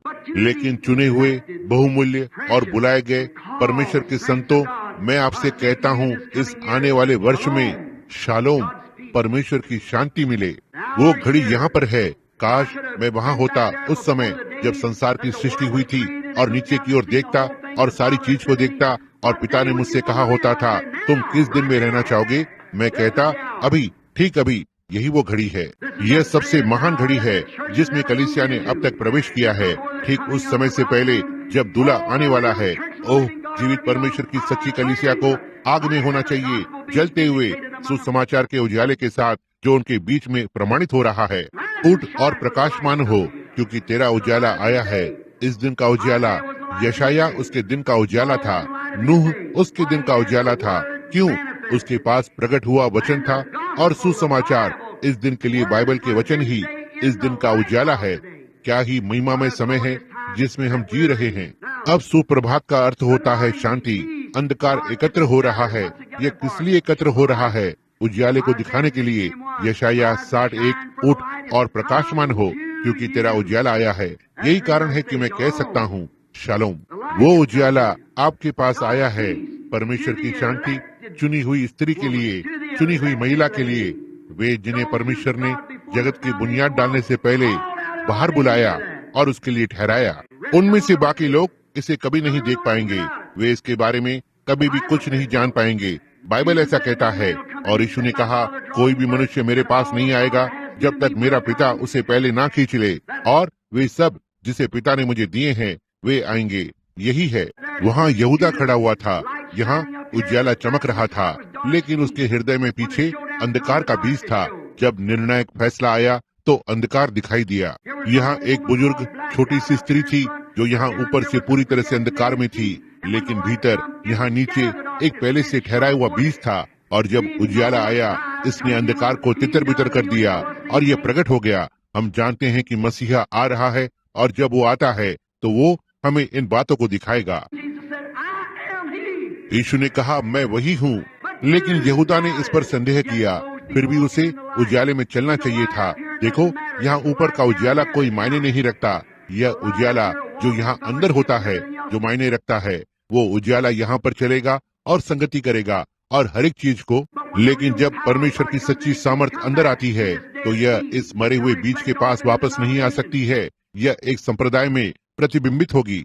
लेकिन जब यह यहाँ पीछे होता है, एक सच्चा पहले से ठहराया हुआ बीज, जब वो उजाला यहाँ भीतर आता है, सारे अंधकार को आपसे दूर करके दिखाता है और आपको मसीह के साथ संगति में रखता है। वही वो एक था जिसने आपको दुनिया की बुनियाद डालने से पहले जीवन दिया, अन्यथा आप इसे कभी नहीं देख पाएंगे जो परमेश्वर ने कहा। अब आपके लिए जो पहले से ठहराया हुआ बीज है, शालोम, आमीन। परमेश्वर की शांति आप पर बनी रहे, क्योंकि अब हम अंत के निकट हैं। हम ठीक अंत के निकट हैं। हम कुछ समय के लिए उस झुंड के बारे में बात करने जा रहे हैं। शालोम। परमेश्वर का उजाला आ गया है। वचन उजाला फिर से प्रमाणित हुआ है, जिससे कि आप इस दिन के लिए परमेश्वर की प्रतिज्ञा के प्रकटीकरण को देख सकें। वचनों में ढूंढो, उनमें तुम सोचते हो कि तुम्हारे पास अनंत जीवन है। वे उस दिन की गवाही देते हैं जिसमें हम जी रहे हैं। इस दिन का उजाला क्या है? बाइबल ने आज के दिन के लिए क्या प्रतिज्ञा की है? देखा, यह कौन सी घड़ी है? कोई आश्चर्य नहीं कि यीशु ने उन्हें यूहन्ना का विश्वास न करने के लिए फटकार लगाई। वो उजाला था, क्योंकि भविष्यवक्ता ने कहा कि वो आएगा, और वहाँ पर वो था, प्रकट हुआ उजाला। उन्होंने इसे नहीं देखा, वे इसे नहीं समझ पाए। उन्होंने सोचा कि वो मसीहा था, और उन्होंने कुछ और ही सोचा और इसे दूसरा ही सोचा। वे इसे देखने से चूक गए। यीशु आगे आया। दो उजाले एक ही समय पर नहीं चमक सकते। वहाँ कलीसिया का उजाला और परमेश्वर का उजाला एक ही समय में नहीं चमक सकता है। इससे परमेश्वर का उजाला होना है जो कलीसिया के उजाले को बाहर करता है, और बिल्कुल ठीक यही बात है जो आज जगह ले रही है। परमेश्वर कलीसियावाद को अपने से अलग कर रहा है इस घड़ी के प्रतिज्ञा किए हुए वचन के उजाले से, जिसमें हम जी रहे हैं। यही सच्चाई है मित्र। हो सकता है आप इस पर विश्वास नहीं करें, लेकिन आप बस प्रतीक्षा करें और देखें कि यह ऐसा है या नहीं। रुके नहीं। अच्छा होगा कि आप ठीक अभी अंदर आ जाएं, जब वहाँ अंदर जाने का एक अवसर है। वचन उजाला होता है जब यह प्रमाणित हो जाता है। जब तक वचन उस दिन के लिए प्रतिज्ञा किया गया, जब तक प्रमाणित नहीं होता, फिर यह उजाला नहीं है। यह नहीं हो सकता। यदि परमेश्वर ने कहा वहाँ उजाला होने दो, और कोई सूर्य अस्तित्व में नहीं आया, वहाँ उजाले का कोई चिन्ह नहीं है। लेकिन जब परमेश्वर ने कहा वहाँ उजाला होने दो, और वहाँ उजाला था।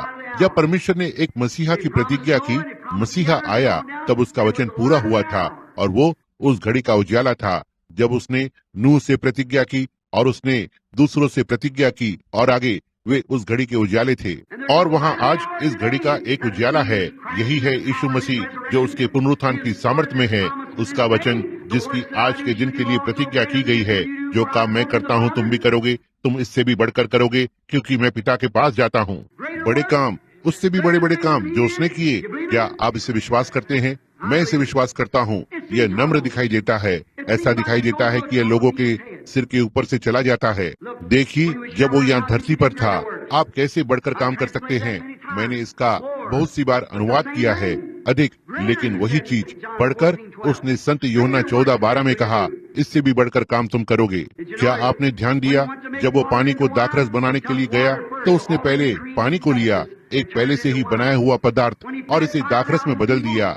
जब उसने 5000 लोगों को खिलाया, तो उसने एक मछली को लिया जो एक बार पानी में तैरती थी, उसे तोड़ा, इसे सौंप दिया, और सृष्टि को बहुगुणित किया। उसने रोटी ली जो कभी गेहूं थी, पककर रोटी हुई, इसे तोड़ा और इसे दे दिया, इसे लोगों को सौंप दिया, और यह फिर से वापस लौटा दिया, सृष्टि को बहुगुणित किया। लेकिन अंत के दिनों में, जहाँ सृष्टि का कोई चिन्ह नहीं होता, वो फिर भी उसे बोलकर सृष्टि में ले आता है, जो उसी परमेश्वर को दर्शाता है जो आदि में था। वो गिलहरियों की सृष्टि कर सकता है, वो जो चाहे बना सकता है, क्योंकि वो परमेश्वर है।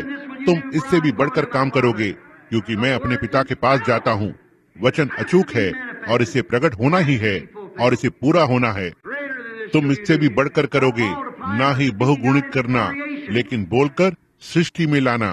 अब वचन पर ध्यान दें। जब उसने प्रतिज्ञा की, तब कहा, हम कहाँ पर हैं? हम किस दिन में रह रहे हैं? कौन सी घड़ी है? परमेश्वर के वचन के प्रकटीकरण की, जैसा कि यह हर घड़ी में होता है। आपको 7 कलीसिया युगों का संदेश मिला होगा। ध्यान से देखें कि कैसे उन प्रत्येक पशु जो वहाँ से निकले, और उनके पीछे आने वाले पशु कैसे थे। बिल्कुल ठीक से ध्यान दें। क्या यह सुधारक युग में से होते हुए नहीं आए? और हर युग बिल्कुल ठीक वैसे ही जैसे से होना चाहिए था, बिल्कुल ठीक वही जो वचन ने कहा। और वैसे ही आज पवित्र आत्मा प्रकट होगा, बिल्कुल ठीक वैसा ही जैसा बाइबल ने कहा कि यह होगा। हम आकाश और धरती पर छाया को देखते हैं और सारी चीजें और वे परिषद और चीजें तैयार हो रही हैं, और हम इन सब के बीच में देखते हैं यीशु मसीह का महिमा में सुसमाचार जो आज के समय के लिए प्रतिज्ञा किया गया था, प्रकट हो रहा है। हम एक अद्भुत समय में जी रहे हैं। आप लोगों को शालोम, जिनके पास उनके हृदय में वचन है, जिन्हें संसार की बुनियाद डालने से पहले चुना गया है कि इस दिन के लिए वचन को सुने। यदि आप नहीं सुनते हैं तो यह आपके लिए आने वाला वर्ष एक बुरा वर्ष है। यदि आप सुनते हैं तो यह आपके लिए आगे एक महान संसार है या महान दिन। अभी आने वाला वर्ष महान है, नया वर्ष। न ही नए पन्ने को पलटने के लिए बहुत से लोग नए वर्ष पर नए पन्ने को पलटने की कोशिश करते हैं, पर अगले ही दिन उसे फिर से पीछे पलट देते हैं। जैसे एक छोटी सी कहानी मैं उस सुबह को पढ़ रहा था। एक महिला ने अपने पति को आवाज लगाई, जो सुबह जल्दी उठकर बाहर गया था और अखबार ले आया था और अब सुबह का अखबार पढ़ रहा था। उसने कहा, पत्नी ने कहा, क्या समाचार में कुछ नया है? उसने कहा, नहीं, बस वही पुरानी बातें हैं, केवल लोग बदल गए हैं। लगभग इसी प्रकार से आज है, वही पुरानी बात है। हमारे पास एक नया संगठन है, लेकिन वही पुरानी शिक्षा जरा सा इसे इधर उधर घुमा देते हैं। कोई उसका एक छोटा सा पहलू ले लेता है और इसे इस ओर उस ओर मोड़ देता है। यह एक नया दिन है, हालेलुया। यह एक दिन है कि हमें उठकर और यीशु मसीह की सामर्थ्य में प्रकाशमान होना चाहिए। धरती पर घोर अंधकार छा रहा है, वहाँ हमारे लिए एक नया दिन होना चाहिए। जी हाँ, सचमुच इसे उसी तरह से कर रहा है जैसे वो इसे करता है। लेकिन उसके वचन की ओर मुड़ें और उस प्रतिज्ञा को देखें जिसकी आज के दिन के लिए प्रतिज्ञा की गई है, और आप जान जाएंगे कि आप दिन के उजाले में जी रहे हैं या नहीं। कैलेंडर बदलने से समय नहीं बदल जाता, यह तो केवल कैलेंडर को बदलता है। अब ध्यान से सुनना, जैसा दाऊद ने किया वैसा ही करें। अपने भविष्य को उसके हाथ में दे दें। कैसे भाई ब्रैनम, मैं कैसे जानूं कि मुझे क्या करना है? अपने भविष्य को उसके हाथ में दे दें। कोई फर्क नहीं पड़ता कि क्या आता है या जाता है, उस पर भरोसा रखें। वो वचन है। अब जान लो, दाऊद ने कहा, उसका समय मेरे हाथ में है। हर समय उस पर भरोसा रखो, हमेशा उस पर भरोसा रखो। वो जानता था कि भविष्य किसके हाथ में है। दाऊद को पता था, यही कारण है कि वो इसे कह सका। केवल एक ही जिसके हाथ में भविष्य है, वो परमेश्वर है। इसलिए वो उस भविष्य को थामे हुए है। उसे आपको भी हाथ में लेने दो तो ठीक है। कुछ लोग कहते हैं, लेकिन भाई ब्रैनम, मैंने कोशिश की है और मैंने कोशिश की है। लेकिन एक मिनट रुकना, धीरज सद्गुण है। धीरज पवित्र आत्मा का सद्गुण है। वे जो प्रभु की बाट जोते हैं, वे अपना नया बल प्राप्त करेंगे। आप कहते हैं, मैं भला और अधिक प्रतीक्षा कैसे कर सकता हूँ? बस प्रतीक्षा करते रहें। जब आप वो सब कर चुके होते हैं जो आप डटे रहने के लिए कर सकते हैं, तब डटे रहें। देखो, बस डटे रहें। मैं इसे कैसे करूँगा? डटे रहें। उसने कहा, यही सच्चाई है और यही सच्चाई है। उसने कहा, यह पूरा होगा। कैसे? मैं नहीं जानता, लेकिन यह पूरा होगा। उसने ऐसा कहा, उसने इसकी प्रतिज्ञा की। यदि उसने इसकी प्रतिज्ञा की है तो यह होने जा रहा है। बस इतना ही, यह बेकार नहीं जा सकता। तो अब बस याद रखें, परमेश्वर ने आने वाले उद्धारकर्ता की अपनी प्रतिज्ञा को पूरा करने के लिए हजारों वर्ष लगाए। 4000 वर्ष परमेश्वर ने उस प्रतिज्ञा को पूरा करने के लिए लगाए। लेकिन वो आरंभ से ही जानता था कि यह कब पूरा होने जा रहा था। वो जानता था, कोई और नहीं जानता था। उसने बस इतना कहा कि ऐसा होगा, और जब यह पूरा हुआ, लोग इस तरह के भ्रम में थे, इतना तक कि वे नहीं समझ पाए इसे कैसे स्वीकार करें। क्या वही बात फिर से नहीं दोहराई गई है? ऐसा हमेशा ही होता है, कभी भी चूकता नहीं है, दोनों ओर से, हमेशा ही। उसने इन वर्षों के दौरान क्या किया? उसने उसके आगमन की प्रतिछाया को दिखाया। उसने इसे यूसुफ में दिखाया। यदि आप यूसुफ के जीवन की ओर देखें, उसके भाइयों के द्वारा घृणा की गई। उसका पिता उससे प्रेम करता था। क्यों? क्योंकि वो आत्मिक था, क्योंकि उसने दर्शन देखे। उनमें से बाकी भाइयों ने दर्शन नहीं देखे। वे कुलपति थे, लेकिन उन्होंने दर्शन नहीं देखे, सपनों का अनुवाद नहीं किया, लेकिन वे उससे जलते थे और उसे लगभग चांदी के 30 सिक्कों में बेचा गया था। खड्डे से ऊपर बाहर निकाला गया, जहां उसे मारा जाना था। फिर उनके दाहिने हाथ पर बैठाया गया था, और जब वो सिंहासन से उतरता तो तुरही फूकी जाती। घुटने टेको, यूसुफ आ रहा है। बिल्कुल ठीक जो यीशु ने किया था। परमेश्वर के दाहिने हाथ पर जा बैठा, और जब वो सिंहासन को छोड़ता है तो तुरही फूकी जाएगी और हर एक घुटना झुकेगा और परमेश्वर के पुत्र यीशु मसीह को अंगीकार करेगा। बिल्कुल ऐसा ही है। उसने इसे दाऊद के प्रतिछाया में दिखाया जब वो वहाँ पर था। एक ठुकराया हुआ राजा यरूशलेम की ओर देखकर रो रहा था। कितनी ही बार मैंने चाहा कि मुर्गी अपने पंखों के नीचे इकट्ठे करती है वैसे ही रखूं, परंतु तुमने न चाहा। उस युग में से होते हुए उसने इसे प्रतिछाया में दिखाया, ये जानते हुए कि किसी दिन अंतिम प्रतिछाया पूरी होगी और उसकी प्रतिज्ञा किए गए मसीहा का पूरा प्रकटीकरण वहाँ पर होगा। और जब पूरी प्रतिज्ञा आती है, हालांकि उसने इसे प्रतिछाया में से प्रतिदिन वर्ष दर वर्ष उसने इसे प्रतिछाया में दिखाया, और जब ये वास्तविकता पर सामने आया तो उन्होंने इसका विश्वास नहीं किया। उसने उसी चीज को किया है, इसे प्रतिछाया में किया है और इसे कलीसिया के युगों में दिखाया। और हर एक चीज उस घड़ी के लिए जिसमें हम रह रहे हैं और लोग घोर अंधकार में हैं। ऐसा दिखाई देता है कि वे इसे समझ नहीं सकते। क्या ही दुखद बात है। बस बाहर इस नौजवान को देख लो, अच्छा खासा बड़ा मजबूत शरीर वाला लड़का, लेकिन उसके बाल औरतों की तरह घुंघराले बाल बनाए हुए हैं और तंग कपड़े पहने हुए एक लंबा ढीला स्वेटर लटक रहा है और पैरों में बैंगनी जूते हैं। पुरुष, ओ प्रभु, उसे एक पुरुष कहकर बुलाना क्या ही भयानक बात है। एक पुरुष कहना क्या ही अजीब बात है। यह सही है। किसी महिला को देखो जो कोमल और सुंदर होने के लिए जानी जाती है और वो पुरुषों की पतलून पहनकर बाहर आ जाती है, अपने मुंह में एक सिगरेट लिए हुए और छोटे कटे हुए बाल। एक स्त्री कहकर बुलाना क्या ही विचित्र बात है। यीशु ने मरियम को स्त्री कहा। इसे यहाँ तक ऐसा भी नहीं कहना चाहिए, बस एक नारी। ध्यान दें और समय को। क्यों कभी कभी लोग जो दावा करते हैं और सोचते हैं कि वे सच्चे हैं, लेकिन एक घोर अंधकार ने उन्हें इसके अंदर ले लिया है। बाइबल ने कहा कि वे ऐसे ही होंगे। यशायाह 6 पढ़ें और देखें कि क्या अंतिम दिनों में स्त्रियों को इस प्रकार से नहीं करना था। बिल्कुल ठीक यही है जो बाइबल ने कहा कि वे ऐसे होंगे। यह परमेश्वर का वचन है। यिर्मयाह और भिन्न भिन्न लोगों ने इस घड़ी के विषय में बताया जिसमें कि हम अब जी रहे हैं, क्योंकि उन्होंने आरंभ से लेकर अंत को देखा है। तो हम इन बातों को देखते हैं और लोगों पर घोर अंधकार छाया हुआ है। जी हाँ, परमेश्वर ने हजारों वर्ष लगाए प्रतिछाया और हर एक चीज को दिखाते हुए, और अंत में जब वो आया उन्होंने उसे नहीं जाना। हालांकि उसे यूसुफ और दाऊद और एलिया में चित्रित किया गया था और वहाँ से होते हुए सभी में उसे उनके साथ चित्रित किया गया था, और फिर भी हम नहीं समझ सकते हैं कि वे इसे क्यों नहीं देख पाए। और यह ठीक वहाँ वचन में था, यहूदिया के बैतलहम में से वो जन्म लेगा। हम इसे वचनों में पाते हैं कि उसका कैसे जन्म होना था। एक कुंवारी गर्भवती होगी और एक बालक को जनेगी और वे उसका नाम इमैनुएल रखेंगे। उन्होंने उसे क्यों मार डाला? क्योंकि उसने स्वयं को परमेश्वर बनाया और वो परमेश्वर था। निश्चय ही वे इसे स्वीकार करते हैं। उसने कहा वह अपने आप को परमेश्वर बनाता है, परमेश्वर के बराबर, यह कहते हुए मैं परमेश्वर का पुत्र हूँ। क्यों? वो था।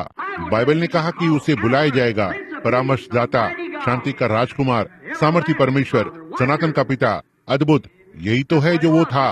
उन्होंने इसे क्यों नहीं समझा? कोई आश्चर्य नहीं कि उसने कहा तुम्हें वचनों में ढूंढना चाहिए। उन्होंने कहा हम मूसा के चेले हैं। कहा यदि तुम मूसा के चेले होते तो तुम मुझे जानते। मूसा ने मेरे विषय में लिखा, और उन्होंने इसे नहीं जाना। और वो घड़ी फिर से लोगों पर है जब वे अपने मत सिद्धांत और चीजों पर जाएंगे बजाय उस प्यारे यीशु के। यह सही है, ये बड़ी बड़ी चीजें ऊपर आ रही हैं और उन्हें सीधे और अधिक अंधकार के अंदर ला रही हैं। और परमेश्वर इसे आकाश में चिन्हों और अद्भुत कार्यों के द्वारा अपने वचन में घोषित कर रहा है और दिखा रहा है। उन चीजों को बता रहा है जो बिल्कुल ठीक उस घड़ी और मिनट में घटित होती है, जो बात जगह लेती है, और फिर वे निरंतर ठीक उसी मार्ग पर चलते हैं। ऐसा प्रतीत होता है कि वे बस इसकी सहायता नहीं कर सकते। अच्छे लोग, जी हाँ श्रीमान, अब भी उसी काम को कर रहे हैं जैसे उन्होंने तब किया था। हम समय की सृष्टि हैं, परमेश्वर अनंतता की सृष्टि है। परमेश्वर अनंतता की एक सृष्टि है, उसका कभी आरंभ नहीं हुआ और उसका कभी अंत नहीं होगा। तो क्यों न बस अपने आप को उसे समर्पित करें। ऊपर देखो और परमेश्वर के वचन के उजाले के आनंद के साथ प्रकाशमान हो जो आज चमक रहा है। लोग इसे क्यों नहीं देख सकते? मित्रों सुनना, मैं आपका भाई हूँ, मैं आपसे प्रेम करता हूँ। क्या मेरे लिए यह आसान नहीं होगा कि मैं सहन करूं जब और आगे बढ़कर और कहते हैं ओह तो ठीक है, मैं इस पर समझौता करूंगा। मैं ऐसा नहीं बना हूं। नहीं श्रीमान, जब यह वचन है तो यह वचन ही है। परमेश्वर हमारी सहायता करे कि हम उस बात के लिए डटे रहें जो कि सच्चाई है। जी हाँ श्रीमान, यह अच्छा होगा। निश्चय ही आपकी पीठ पर अधिक थपथपाया जाएगा, लेकिन मैं वहाँ उस दिन मैं क्या करूंगा जब वे सूखी उंगलियां मेरे चेहरे की ओर संकेत करके और कहेंगी, तुम अच्छी तरह जानते थे लेकिन तुम हमें बताने में असफल रहे। नहीं, मैं पौलुस के समान बन जाऊंगा। मैं तुम्हें परमेश्वर की सारी मनसा को बताने से नहीं चूका। किसी भी मनुष्य का लहू मुझ पर नहीं है। उसे वहां जाने दो जहां उसका होना उचित है। यही सच्चाई है। परमेश्वर इसे जानता है और वो इसका समर्थन करता है और कहता है कि यही सच्चाई है। किसकी ओर फिरे? भाई ब्रैनम की ओर। आपके लिए ऐसी चीज को करना मूर्खता होगी। मसीह की ओर फिरें और वो वचन है। मसीह की ओर फिरें। मत सिद्धांतों से दूर हो जाएं, वापस अंदर आएं। मैं परवाह नहीं करता, हो सकता है आप हो सकता है अपने मत सिद्धांत को आरंभ करें 500 वर्ष पहले कि आपने बस परमेश्वर के लिए इसका कुछ भी अर्थ नहीं है। उन सदुकियों और फरीसियों ने आपके आने से बहुत पहले आरंभ किया था और वे दोषी ठहराए गए थे। ओह, आप अपने पवित्र आत्मा के प्रमाण को विभिन्न प्रतिक्रियाओं पर रखने की कोशिश करते हैं।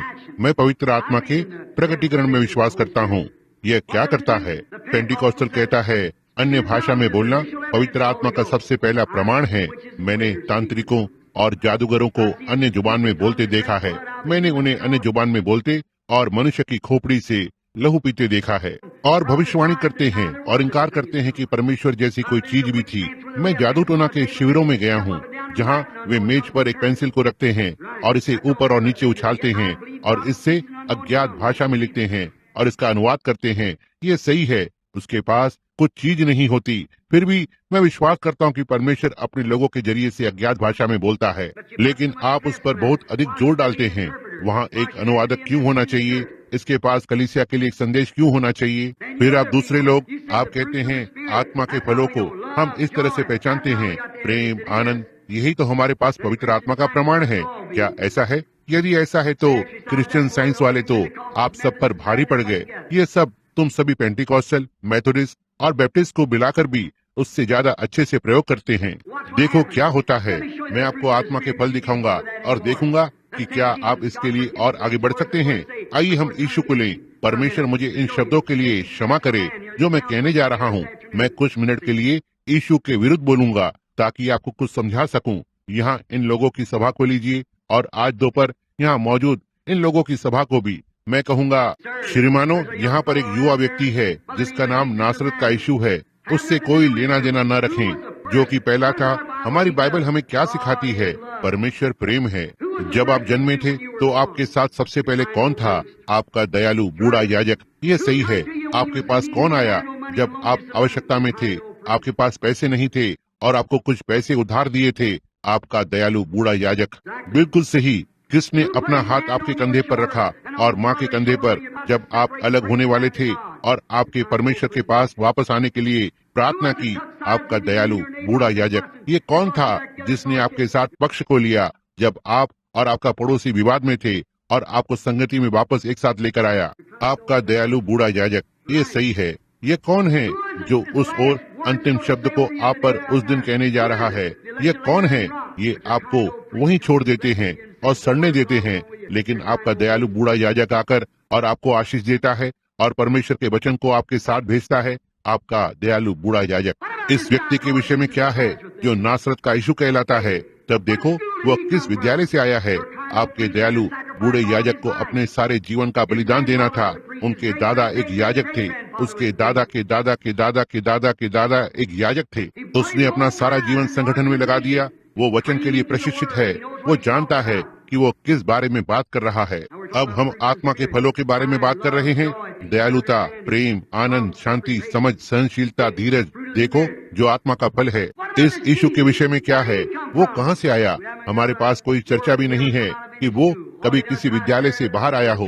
वो केवल उन विद्यालयों को तोड़ने का यत्न करता है जिन्हें हमने बनाया है। वहाँ पवित्र आत्मा का फल तो नहीं दिखता। क्या ये दिखता है? उसने वहाँ क्या किया जहाँ वे बेचारे व्यापारी लोग वहाँ पर नीचे थे और व्यापारी जिसके पास वे भेड़ों को नहीं पालते हैं, इसलिए उन्होंने वहाँ एक छोटा सा बाड़ा बनाकर रखा है ताकि मनुष्य एक भेड़ को वहाँ अंदर ला सके।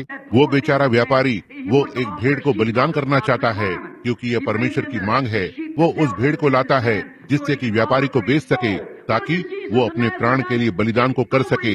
नासरत के इस यीशु ने क्या किया है? उसने उसके टेबल पर लात मारी, किसी चमड़े के पट्टे को लिया और इसे एक साथ करके कोड़ा बना दिया।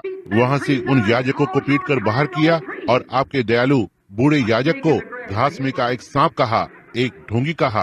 अब आप उसे आत्मा के फल कहते हैं? बिल्कुल नहीं। तब आपका आत्मा का फल आखिरकार कहाँ पर दिखता है? ठीक वैसे ही जैसे आप करुणा के बारे में सोचते हैं और वो वहाँ लोगों की भीड़ में से गुजर रहा था, जहाँ बहुत सारे लोग पड़े हुए थे, अंधे, बधिर, पीड़ित, मुरझाए हुए, लकवे से ग्रस्त, लंगड़े, और उसने उनमें से किसी को भी नहीं चंगा किया। पर वो करुणा से भरा हुआ था। शारीरिक दिमाग वाले लोग इसे कभी नहीं समझ पाएंगे। धर्म विद्यालय इसे नहीं सिखाते हैं। यह एक प्रकाशन है। निश्चित रूप से आत्मा का फल वहाँ खत्म हो जाता है, क्या नहीं होता? उन याजकों के पास आत्मा का 10 गुना फल था। आप कैसे जानेंगे कि क्या सही है? परमेश्वर के कहे हुए वचन के प्रकटीकरण के प्रकट होने से जो उस घड़ी का उजाला है, निश्चय ही यही है जो पवित्र आत्मा का प्रमाण है। परमेश्वर के वचन पर विश्वास करना, जब यह प्रकट होता है, वो वचन था जो प्रकट हुआ और उनमें से कुछ ने इसका इनकार किया, इस पर हंसे, उसका उपहास उड़ाया और उसे एक भविष्य बताने वाला कहा। कुछ ने दुष्ट आत्मा कहा। वहाँ प्रमाण है। अन्य जुबान में बोलना वहाँ फलों का प्रमाण है। वहाँ केवल एक ही प्रमाण है, जब मनुष्य लिखित वचन का विश्वास करता है। जब यह प्रमाणित हो जाता है तो उसके उजाले में चलें। यीशु उस घड़ी का उजाला था, क्योंकि वो उस घड़ी का प्रतिज्ञा किया हुआ वचन था और उन्हें ऐसा बताने की कोशिश की, लेकिन वे इसे समझने के लिए बहुत ही अंधकार में थे। ऐसा ही आज अब भी है। अब समय की सृष्टि जो हम हैं, अपने मार्गों को उसे समर्पित करें और वो भविष्य को सही लेकर आएगा, क्योंकि हम उसे वैसे ही देखते हैं जैसे वो वचन में है। आपने उसे आज के प्रतिज्ञा किए हुए वचन को प्रमाणित करते देखा है। आप इसे चंद्रमा के चिन्हों में देखते हैं। आप इसे कलीसियाओं में देखते हैं। याद रखें, आपने कहा कलीसिया में, इसका कलीसिया से क्या लेना देना है? जरा रुकिए। चंद्रमा कलीसिया का प्रतिनिधित्व करता है। यरूशलेम संसार की सबसे पुरानी जानी गई कलीसिया का नगर है। मल्कीसेदेक उस नगर से आया। शालेम का राजा, शांति का राजा, यरूशलेम का राजा। यह सही बात है, संसार का सबसे पुराना नगर, और वो एक चंद्रमा था, जैसे कि जहाँ व्यवस्था या नियम को स्थापित किया गया था, और यहाँ अन्य जाति के अंधकार की लहर इस पर आ रही है। उसने कहा कलीसिया यरूशलेम की दीवारों को रौंदेगी जब तक अन्य जाति का समय काल पूरा नहीं हो जाता। और यहाँ है वो, हम ठीक इसी में रह रहे हैं। वो सीधे पीछे जा रही है, बिल्कुल उतना ही पक्का जैसे मेरा नाम विलियम ब्रैनम है। जी हाँ श्रीमान, हम इसे देख सकते हैं। वो छायादार है, पूर्व छाया है, पहले से बताया गया है, चुने हुओं को बुला रहा है। वे ठीक अंधकार में टटोलते हैं, बाकी के लोग भी जैसे वे आगे बढ़ते हैं। तो ठीक है, अब हम उसके वचन को प्रमाणित होते हुए देखते हैं। हम विश्वास करते हैं। वैसे ही यदि उसने आज के वचन को प्रमाणित किया, यह क्या है? मैं इस बात की क्यों चिंता करूं कि ये वर्ष क्या लेकर आएगा? मैं अगले वर्ष के लिए किस विषय में चिंता करूं? मैं क्यों चिंता करूं? चाहे मैं आज जीऊं या आज मरूं, हर एक वचन जिसकी उसने प्रतिज्ञा की है प्रमाणित होगा। हर एक, यदि वो आज इसे करने में सक्षम है, 2000 वर्ष पहले प्रतिज्ञा करने के बाद, चाहे यह 1 लाख वर्ष भी क्यों न हो, यीशु प्रकट देह में धरती पर वापस लौटेगा, एक कलीसिया के लिए, एक छुड़ाई हुई दुल्हन के लिए, और उसे यहाँ से ले जाएगा। चाहे दुनिया में कुछ भी आए या जाए, फैशन आए, लोग कहते रहेंगे चलते रहो, और चाहे लोग पूर्ण अंधकार में चलते रहें, और जो चाहे किसी भी चीज पर विश्वास करे, लेकिन यीशु मसीह फिर से वापस लौटेगा। तब मैं उस पर भविष्य का भरोसा करता हूँ। प्रभु परमेश्वर, मैं नहीं जानता कि आने वाले कल में क्या होगा, लेकिन मैं जानता हूँ कि कल आपके हाथ में है। उसका वचन बस एक महान संगीत रचना के मिलान के समान है। आप में से कितने लोगों ने कभी संगीत रचना को सुना है? तो ठीक है, हर किसी ने सुना है। अब याद रखें, एक संगीत रचना तब होती है जब नाटक में संगीत को बजाया जाता है। मैं सोचता हूँ कि मैंने यह सही कहा है, एक संगीत रचना। पीटर और भेड़िया, आपको याद है कि पुरानी कहानी वे किस तरह से करते थे? मैंने यह सुना है किस तरह से वे ढोल को बजाते हैं और ऐसी आवाज को बनाते हैं, और वो छोटा कटफोड़वा पक्षी चोंच मार रहा है और पीटर बाहर निकलता है, और भेड़ियों का गुर्राना और बिगुल की आवाज, ये एक संगीत रचना की आवाज है। अब यदि आप संगीत रचना को नहीं समझते हैं, तो यह आपके लिए शोरगुल करने वाला एक बड़ा झुंड लगेगा। यदि आप इसे नहीं समझते हैं, आपको समझना होगा कि यह क्या है। यह सब इशारों और नाटक की प्रतिक्रियाओं के द्वारा किया जाता है, लेकिन यह इस संगीत की रचना में एक नाटक के अभिनय को करते हैं। अब हम ध्यान देते हैं, केवल एक ही है जो एक संगीत की रचना को समझता है, वो है रचनाकार। और वे जो इसे जानने में रुचि रखते हैं, इसके संगीत के बदलाव को समझते हैं कि क्या बात जगह ले रही है। रचनाकार नाटक की हर एक गतिविधि को जानता है, अंत से लेकर आरंभ तक, आरंभ से अंत तक। क्या आप ये जानते थे, जिसने इसे लिखा है, उसने इसकी रचना की है। वो हर एक छोटे से छोटे जंक्शन को जानता है। यदि वो हर एक जंक्शन को जानता है, वैसे ही निर्देशित करने के लिए निर्देशक को इसे जानना है। अब आप अपने मत सिद्धांत को कैसे तोड़ मड़ोड़ के इसमें डालेंगे। उस छड़ी का एक छोटा सा गलत संकेत, वो इशारा, एक जंक्शन पर एक छोटा सा गलत इशारा पूरे बजाने वाले समूह को अस्त व्यस्त कर देगा, पूरी संगीत की रचना को अस्त व्यस्त कर देगा। अब आप जानते हैं कि यही सच है, संगीतकार और निर्देशक को एक ही आत्मा में होना है। यही कारण है कि सेवक और परमेश्वर का वचन, परमेश्वर की महान संगीत की रचना को वो समय के आरंभ से बजाते आ रहा है।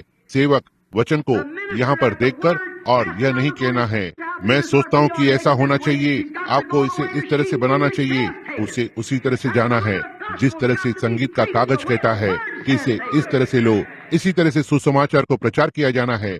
जिस तरह से वचन कहता है, इसे ले लो।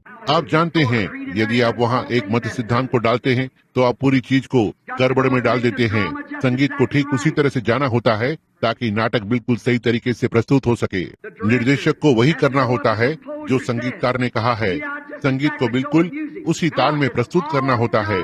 अब देखो, ये सब हाथों के संकेत के द्वारा किया जाता है और इसे सही प्रकार का इशारा होना है, जिससे कि सही प्रकार की आवाज को दे। पौलुस ने कहा, यदि तुरही का शब्द साफ न हो तो कौन अपने आप को युद्ध के लिए तैयार करेगा।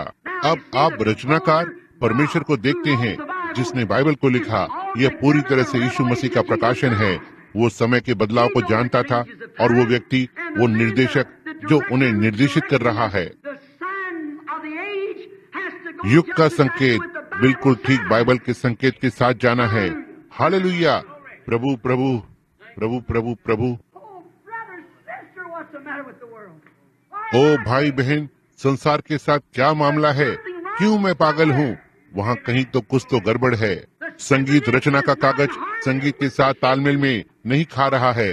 वे कलीसिया संस्था और बाकी की हर एक चीज को बना रहे हैं, जबकि यह वचन है, यही है जिसे प्रचार किया जाना चाहिए, प्रकट किया जाना चाहिए। निर्देशकों के साथ कुछ तो गड़बड़ है, तब पूरा झुंड उलझन में पड़ जाता है और वे नहीं जानते कि क्या करना है। वे सारे अजीब से हैं। क्या हुआ? ये कैसे हुआ? ये क्यों हुआ? ये कैसे हो गया? वे नहीं जानते कि अब क्या करना है। तितर बितर हो रहे हैं, क्योंकि यह कभी भी वचन के साथ तालमेल नहीं खाता है।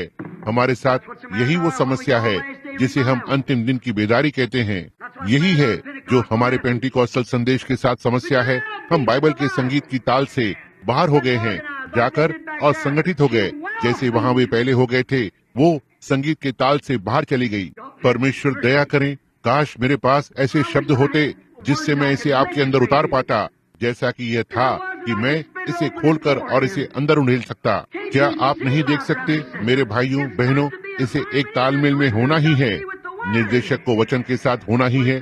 जब यह एक बात को कहता है तो कुछ भी और मत कहो, यह गलत संकेत को देगा, तब सारी चीजें लय से बाहर हो जाती हैं। यह सही है। परमेश्वर का वचन एक महान सहानुभूति है। मेरा मतलब एक संगीत की रचना है। मुझे क्षमा करें।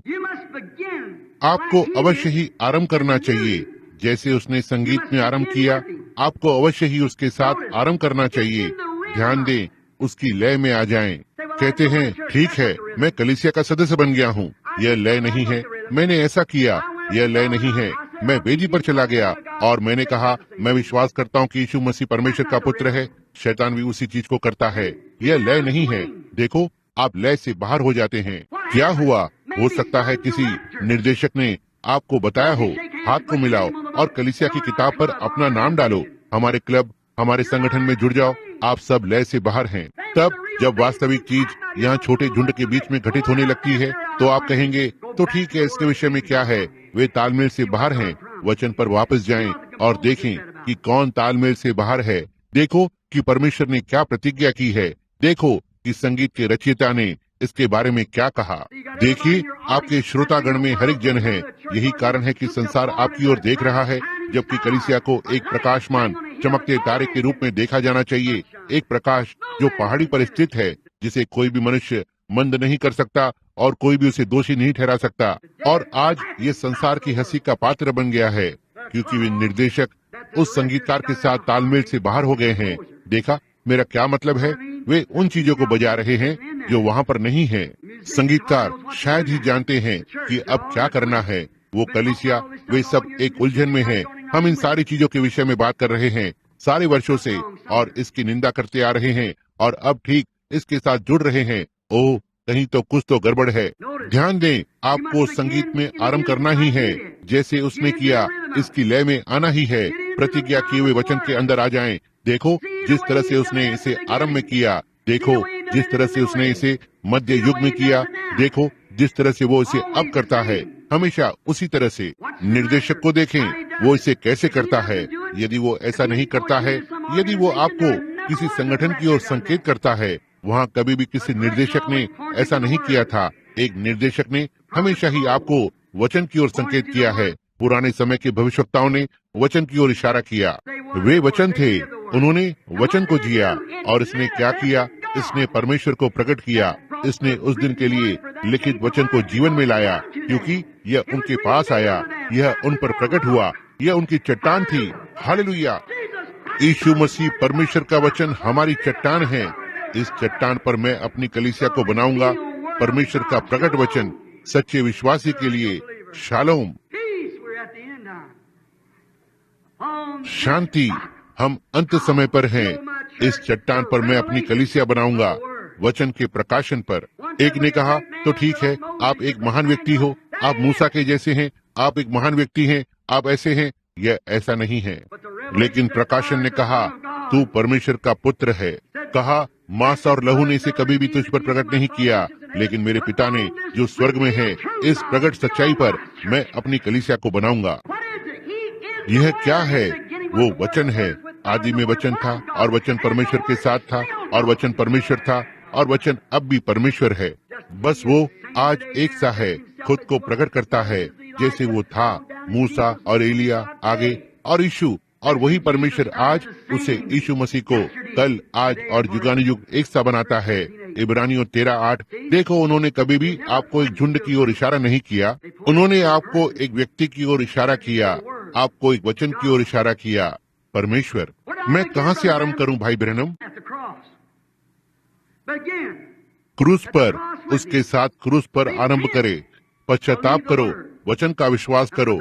यही है जो बाइबल ने कहा। उसके बाद बाकी के वचन की लय में से होते हुए जाएं। आप कहते हैं, अच्छा तो मैं क्या करूं? केवल वचन की लय का अनुकरण करते रहें। यदि पश्चाताप करना पहचान करने में पहली चीज है, तो इसे करें। यह आपका पहला कदम है। अपना अगला कदम रखें, जहाँ पर वचन कहता है आगे, आगे और आगे, और उसके साथ आगे बढ़ते रहें। यदि आप परमेश्वर की संगीत की रचना का भाग हैं, तो लय को ना तोड़ें, वचन की लय को ना तोड़ें। मत पूछो, अच्छा क्यों, ऐसा क्यों हुआ? मैंने इसकी कोशिश की भाई ब्रैनम, और जब उन्होंने मुझसे मुंह मोड़ दिया, तो आप जानते हैं कि मैंने क्या किया? मैं बस भूखा मरना पसंद करूंगा। मत पूछो क्यों, वो लय को जानता है, इसे कैसे बदलना है, और इसे कौन से जंक्शन में बदलाव को करना है। जी हाँ श्रीमान, क्योंकि यह लिखा हुआ है। वो इसके बारे में सब जानता है, वो लय को जानता है। मत पूछो क्यों, इसे विश्वास करो। परमेश्वर इतिहास के समय में से होते हुए आगे बढ़ा, उसकी प्रतिज्ञा किए हुए वचन के साथ हर युग में, और परमेश्वर की सामर्थ के द्वारा लय को तोड़ने में कभी भी असफल नहीं हुआ है। जब यह चुने हुए और प्रमाणित लोगों की बात आती है, नूह के दिनों में उसके वचन की लय, नूह के दिनों में उसके वचन की लय, मूसा के दिनों में, एलिया के दिनों में, यूहन्ना के दिनों में, दाऊद के दिनों में, यीशु के दिनों में, आगे और आगे। वो वचन की लय को बनाए रखता है, ठीक आगे और आगे। इसे कभी भी नहीं तोड़ा है। वो ठीक इतिहास में से होते हुए आगे आया है, और चुना हुआ बीज जिसने इसे देखा और इसका विश्वास किया, ठीक इसके साथ उस लय के अंदर आ गया। दूसरे कहते हैं तो ठीक है, पर कलीसिया कहती है इसका इससे कोई लेना देना नहीं है। आप इसके लिए जन्मे नहीं हैं, आप वचन में जन्मे हैं, क्योंकि आप मसीह में जन्मे हैं। मसीह वचन है। जी हाँ श्रीमान, हर एक जन अपने युग में। आप कहते हैं भाई ब्रैनम, मैं आपको बताऊंगा, मैं आगे की ओर नहीं देख सकता। तब ऊपर की ओर देखें, परमेश्वर ने प्रतिज्ञा की है। यदि आप ऊपर देखते हैं, उसे देखें। शालोम, शांति, परमेश्वर की शांति आपको विश्राम दे। आप कहते हैं तो फिर दूसरे लोग मेरा मजाक क्यों उड़ाते हैं भाई ब्रैनम? आप जानते हैं, दूसरे मेरा उपहास उड़ाते हैं और कहते हैं कि मेरे बाल लंबे हैं, मैं पुराने फैशन की हूँ। उन स्त्रियों के लिए, वो पुरुष, क्योंकि मैं बाइबल पर विश्वास करता हूँ, तुम हमारे साथ अब और संगति नहीं कर सकते, हम आपको स्वीकार नहीं कर सकते, क्योंकि आप ऐसा और ऐसा विश्वास करते हो। और आप जानते हैं कि यह ठीक उसी तरह से है जैसे वचन को लिखा गया है। परमेश्वर आपके लिए कर्तव्य से बंधा हुआ है, तब इसका समर्थन करें। वो निश्चय ही करता है। इस विषय में कोई फर्क नहीं पड़ता वे मजाक क्यों उड़ाते हैं। परमेश्वर एक जलन रखने वाला परमेश्वर है। याद रखें, उसके वचन के कारण कष्ट उठाना उसके अनुग्रह के बढ़ने का दर्द है। जब आप उसके वचन के कारण दुख उठाते हैं तो यह केवल बढ़ने का दर्द होता है। आप जानते हैं कि कैसे 10-12 वर्ष का एक छोटा सा बालक दर्द से पीड़ित होता है। वहाँ आकर कहता है, माँ मेरे हाथों में तकलीफ हो रही है और मेरे पैरों में तकलीफ हो रही है इत्यादि। यह बढ़ने का दर्द है। यह दिखाता है कि उसने कुछ अच्छे विटामिन खाए हैं, वो बड़ा हो रहा है। और जब कोई आपका उपहास उड़ाने लगता है, कहता है वो पुराने फैशन की है, उसकी ओर देखो, वो ओह मैं आपको बताता हूँ वो ऐसा हुआ करता था, तो ठीक है। बस याद रखें, यह बढ़ने का दर्द है।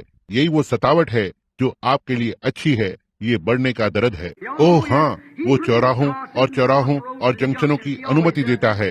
वो हमेशा ऐसा करता है ताकि हमें उसकी सेवा के लिए सिद्ध करे। वो उन चीजों को घटित होने की अनुमति देता है। क्या आप इसे नहीं समझ सकते? वो ऐसा करता है ताकि वो आपको उस बुलावट के लिए सिद्ध कर सके जिसके लिए उसने आपको बुलाया है। यही आपकी बढ़ने की पीड़ा है।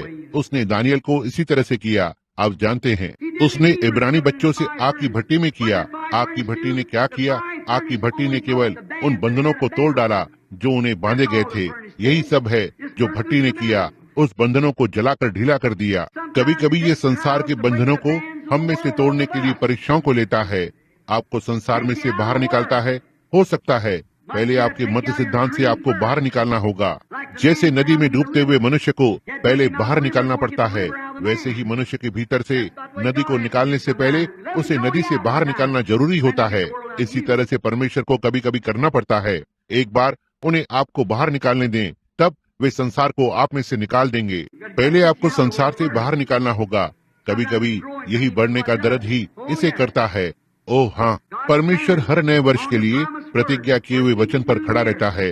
वो इस पर खड़ा है इस वर्ष, ताकि जो उसने इस वर्ष के लिए प्रतिज्ञा की है उसे पूरा करे। यह जो भी है, मैं ठीक भविष्य में उसकी इच्छा के केंद्र में होना चाहता हूँ, जैसा वे लोग थे।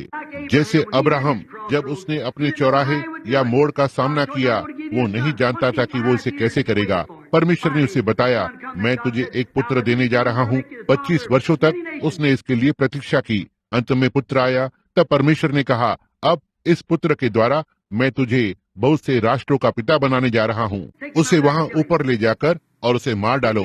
उसे ऊपर ले जाकर और मार डालो। उसी चीज को नष्ट कर दो जिसके लिए उसने 25 वर्षों तक प्रतीक्षा की थी। उसे ऊपर ले जाओ और उसे मार डालो। अब्राहम ने कभी भी चिंता नहीं की। इस बात ने उसे कभी भी परेशान नहीं किया। उसने लकड़ी को उठाया और उसे एक छोटे गधे पर रख दिया और अपने पुत्र को लिया। उसे पहाड़ की चोटी पर ले गया कि उसका बलिदान करे, क्योंकि अब्राहम जानता था कि उसने उस बेटे को पाया है एक मरी हुई अवस्था में से। सारा का गर्भ मरा हुआ था, वो जीवाणु रहित था, इसलिए कोई रास्ता नहीं था। और लड़का अब्राहम 100 वर्ष का था और वो 90 वर्ष की थी, इसलिए वो एक प्रतिज्ञा किए हुए वचन के द्वारा आया। वही परमेश्वर जिसने प्रतिज्ञा की, कहा मैं तुम्हें राष्ट्रों का पिता बनाऊंगा। 25 वर्ष बाद और 100 वर्ष होने पर उसने और उसकी पत्नी ने बालक को पाया। यदि परमेश्वर ने उससे बताया कि उसे बलिदान करे, तो परमेश्वर उसे जिलाने में भी सक्षम था। आमीन। परमेश्वर की स्तुति हो भाइयों। मुझे अच्छा महसूस हो रहा है। मैं धार्मिक महसूस करता हूँ, तो मुझे कितना अच्छा लग रहा है। मैं इस एक बात को जानता हूँ, वो उसे फिर से जिलाने के योग्य है। हम इस घड़ी के लिए बिना मिलावट के उजियाले के वचन पर खड़े रहेंगे। परमेश्वर हमें उठाकर खड़ा करेगा जब यह पीढ़ी आगे आएगी, इस पीढ़ी के विरुद्ध चमकते उजियालों के रूप में। आमीन। कोई आश्चर्य नहीं, उसने कहा दक्षिण की रानी न्याय में उठ खड़ी होगी अपनी पीढ़ी के साथ और इस एक को दोषी ठहराएगी, क्योंकि वो पृथ्वी के छोर से आई है, ताकि सुलेमान की बुद्धिमत्ता को सुने। और देखो, यहाँ सुलेमान से भी बढ़कर है। कैसे वो छोटी सी रानी, एक मूर्ति पूजक, उसने उजियाले को देखा और मीलों दूर रेगिस्तान में से होते हुए आई 3 महीने ऊंट की पीठ पर सुलेमान की बुद्धिमत्ता को सुनने के लिए, और वे ठीक वहाँ पर खड़े हुए थे सुलेमान के साथ, जो एक प्रतिछाया था, उसका एक नमूना। और फिर आकर और वेस्ली, लूथर, अन्य सभी को देखते हुए वहाँ पीछे जो संप्रदाय थे, एक नमूना और एक प्रतिछाया है जो अभी घटित हो रहा है, और वे ठीक इसमें से होकर चलते हैं। ओह, तो ठीक है, क्योंकि इसलिए नया वर्ष परमेश्वर के द्वारा निर्धारित किया जाता है। केवल उसके वचन में बने रहने का निश्चय करें। जहाँ पर वचन कहता है वहाँ चलो। जैसे हम अब नजदीक आते हैं, औरों के समान चुने हुए बीज ने उनके दिनों में किया। जब उन्होंने वचन को देखा, उन्होंने यह क्या किया, वे इसमें चले। यदि वे दूसरे युग में चुने हुए बीज थे, क्योंकि वो कभी न चूकने वाला वचन है। कितने लोग विश्वास करते कि यीशु मसीह वचन है? ओह प्रभु, मैंने उस दिन एक कार्यक्रम को सुना। किसी एक संप्रदाय के लोगों का श्रीमान HMS रिचर्ड्स ने कहा कि उसने वर्ष के लिए किताब को लिखा है। मैं इस प्रकार के व्यक्ति से असहमत नहीं होना चाहता। हालांकि वो एक सेवंथ डे एडवेंटिस्ट की शिक्षा से है। मैं सेवंथ डे एडवेंटिस्ट की शिक्षा से सहमत नहीं हूँ, लेकिन मैं निश्चित रूप से उस व्यक्ति को पसंद करता हूँ, लेकिन मैं उससे असहमत हूँ। यह शायद नए वर्ष के लिए HMS रिचर्ड्स की पुस्तक हो सकती है, लेकिन मेरी किताब और आपकी किताब नए वर्ष के लिए पुराने वर्ष की किताब है। वो बाइबल, परमेश्वर का वचन, बस इसे जीवित बनाए, जिसके लिए जीने की प्रतिज्ञा की गई है। जी हाँ श्रीमान। और हर एक वर्ष जो आने वाला है और हर एक वर्ष जो बीत रहा है, वो अनंत परमेश्वर है, जो उस अनंत वचन में से होते हुए जीविता है, जो उसने बोला। जब हर एक बाइबल की सच्चाई और इसमें की हर एक प्रतिज्ञा को प्रमाणित किया गया है, जैसा कि यह पिछले वर्षों से होता आ रहा है। कैसे परमेश्वर ने प्रतिज्ञा की कि वो संसार को जल्द से नष्ट करेगा, और उसने इसे मूसा के द्वारा प्रमाणित किया, मेरा मतलब नूह के द्वारा। उसने प्रतिज्ञा की कि वो एक छुड़ाने वाले को भेजेगा और इजराइल को मिस्र से बाहर निकालेगा। वे 400 वर्ष तक परदेसी होकर रहे थे। उसने बिल्कुल ठीक ऐसा ही किया, और उसने शपथ खाई कि वो दाऊद को खड़ा करेगा। और कैसे दाऊद एक पुत्र होगा, मसीह उसका पुत्र होगा, दाऊद के जरिए से मसीह आएगा। उसने कैसे शपथ खाई कि वो ऐसा करेगा, उसने ठीक ऐसा ही किया। उसने प्रतिज्ञा की वो यूहन्ना बपतिस्मा देने वाले को भेजेगा यीशु मसीह के आने से पहले। उसने ठीक ऐसा ही किया। उसने प्रतिज्ञा की कि वो मसीहा को भेजेगा। उसने ठीक ऐसा ही किया। उसने प्रतिज्ञा की कि संसार संगठनों के एक बड़े झुंड के अंदर आ जाएगा और एक सिद्धांत को बनाएगा, एक शक्ति जिसे पशु के नाम से जाना जाता है, और वहाँ ऊपर 7 पहाड़ियों पर बैठेगी। इसने बिल्कुल ठीक ऐसा ही किया। जैसे कलीसिया उन्हें सता रही होगी मृत्यु तक, उन्होंने बिल्कुल ठीक ऐसा ही किया। जैसे वे सुधारक के दौर में सामने आए, उन्होंने ठीक वैसा ही किया। उसने किस तरह से प्रत्येक युग में प्रतिज्ञा की थी कि ऐसा होगा, और उसने इस युग के लिए प्रतिज्ञा की है, और आज वो यहाँ पर है, उस वचन को जीवित कर रहा है, बिल्कुल ठीक वैसे ही जैसे उसने आरंभ में किया था, निश्चय ही। और जब हर एक प्रतिज्ञा पूरी हो जाती है, मृत्यु को विजय में निगल लिया जाता है, यीशु आ जाएगा और वो अंतिम एक प्रमाणित हो जाता है। तब धरती के ऊपर एक अनंत शांति आ जाएगी, और एक अनंत शालोम शांति धरती पर आकर ठहर जाएगी। जब यीशु आया, शांति का राजकुमार, वहाँ पर शांति क्यों नहीं थी? क्योंकि सारा वचन उसके दिन में पूरा नहीं हुआ था। वो आज इसे पूरा कर रहा है। लेकिन जब उसका सारा प्रतिज्ञा किया हुआ वचन, जो कि परमेश्वर का विचार था, एक वचन, एक विचार है जो व्यक्त किया गया है। परमेश्वर ने अपने विचारों में इसे सोचा और इसे अपने भविष्यवक्ताओं के द्वारा प्रकट किया, और अब इसे पूरा होना है। और जब उसने हमें इन बातों के बारे में पहले से बताया, जिससे कि हम गलती ना करें और न अंधकार में डगमगाएं, तब जब हम इसे पूरा होते हुए देखते हैं, अब उसने मसीह को दूसरी बार भेजने की प्रतिज्ञा की है। और जब भी वो आता है, जब मसीह दूसरी बार आता है, वहाँ एक अनंत शालोम होगा। मित्रों सुनना, जैसा कि हम बंद करते हैं, याद रखें, बाइबल सारी बुद्धिमत्ता का सोता है। यह डॉक्टर PhD LLD से नहीं आता है, यह परमेश्वर के वचन से आता है। वहाँ धर्म ज्ञान के विद्वान बैठे हुए थे, सैकड़ों की संख्या में, और एक छोटे से 12 वर्ष के लड़के ने उन्हें वहाँ नीचे बुलाया, क्योंकि वो वचन था। उस छोटे लड़के के पास बिल्कुल भी शिक्षा नहीं थी, फिर भी वो वचन था, क्योंकि वो उस दिन के लिए बोला गया उजियाला था। वह उस वचन को प्रकट कर रहा था, वचन उसमें था, इसे होना ही था। कोई आश्चर्य नहीं कि उसने जो कहा वो घटित हुआ, क्योंकि वो वचन था। आप समझे? वे सब जो समझ रहे हैं, कहें आमीन। वो वचन था। बाइबल को याद रखें, ना ही कोई वर्ष की लोकप्रिय किताब जिसे मनुष्य के द्वारा लिखा गया है। हर एक मनुष्य का शब्द झूठा ठहरे, लेकिन मेरा सत्य, और संप्रदाय और धर्म और इत्यादि पूरी तरह बस इसे इतना अव्यवस्थित कर देते हैं। जब आप इसमें बहुत से लोगों को शामिल कर लेते हैं, परमेश्वर ने कभी भी ऐसे झुंड के साथ व्यवहार नहीं किया। यदि यीशु आ जाता है तो क्या वो मेथोडिस्ट के साथ, बैप्टिस्ट के साथ, एडवेंटिस्टों के साथ पक्ष लेगा?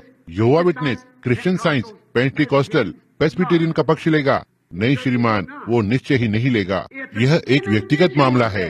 आप और परमेश्वर के बीच कोई दो व्यक्ति पूरी तरह से एक जैसे नहीं सोचते, जैसे दो अंगूठे भी एक जैसे नहीं होते।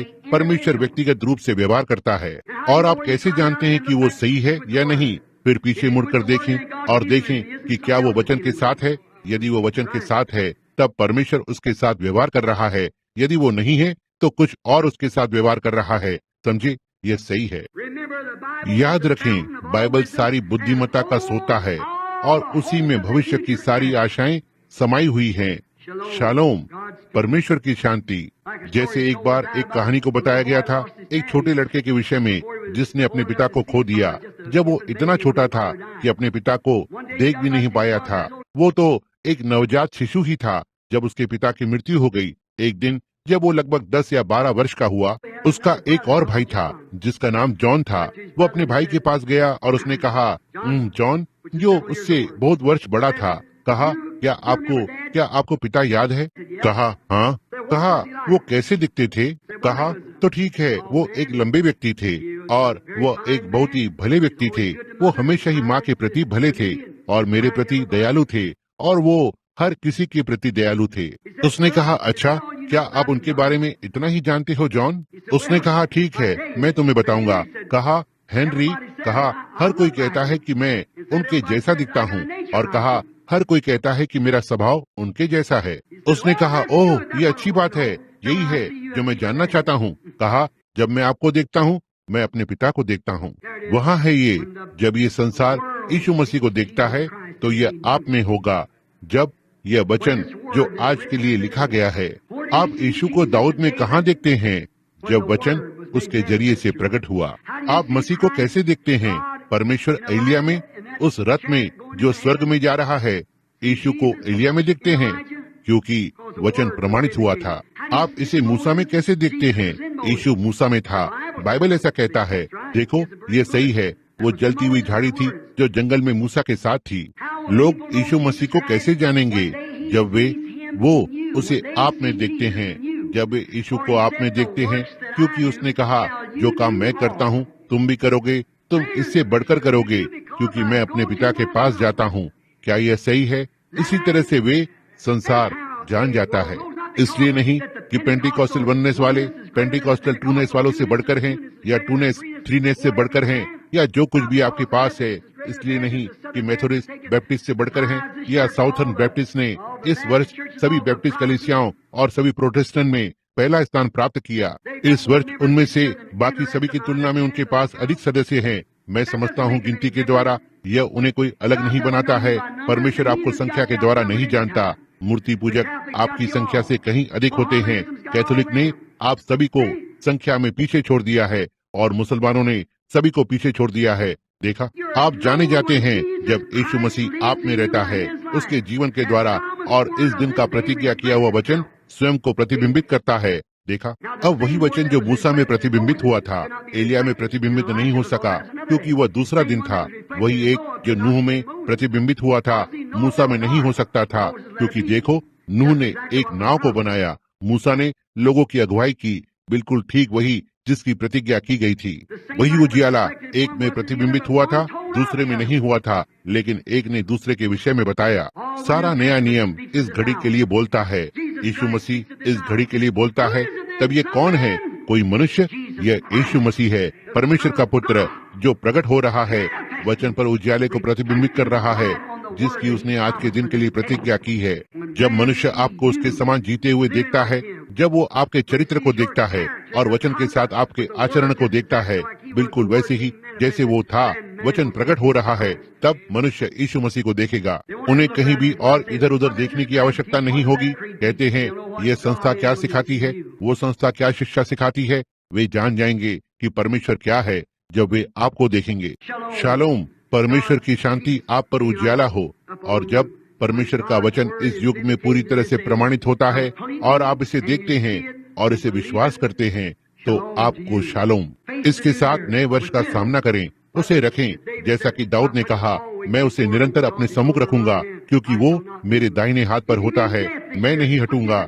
यदि आप इस वर्ष मृत्यु का सामना करते हैं तो इससे क्या फर्क पड़ता है? परमेश्वर ने प्रतिज्ञा की है कि वो आपको जिलाकर खड़ा करेगा। और एक दुर्घटना आपको मार देती है तो उससे क्या फर्क पड़ता है? आपके पास अनंत जीवन है, मैं उसे अंतिम दिनों में जिलाकर खड़ा करूंगा। आमीन। क्या होगा यदि कुछ भी होता है? कोई फर्क नहीं पड़ता कि यह क्या है। कोई भी हमें परमेश्वर के प्रेम से अलग नहीं कर सकता जो कि मसीह में है। भूख, संकट, नंगापन, कोई मतलब नहीं ये क्या है। कोई भी हमें परमेश्वर के प्रेम से अलग नहीं कर सकता है जो कि मसीह में है, और वो वचन है। शालोम।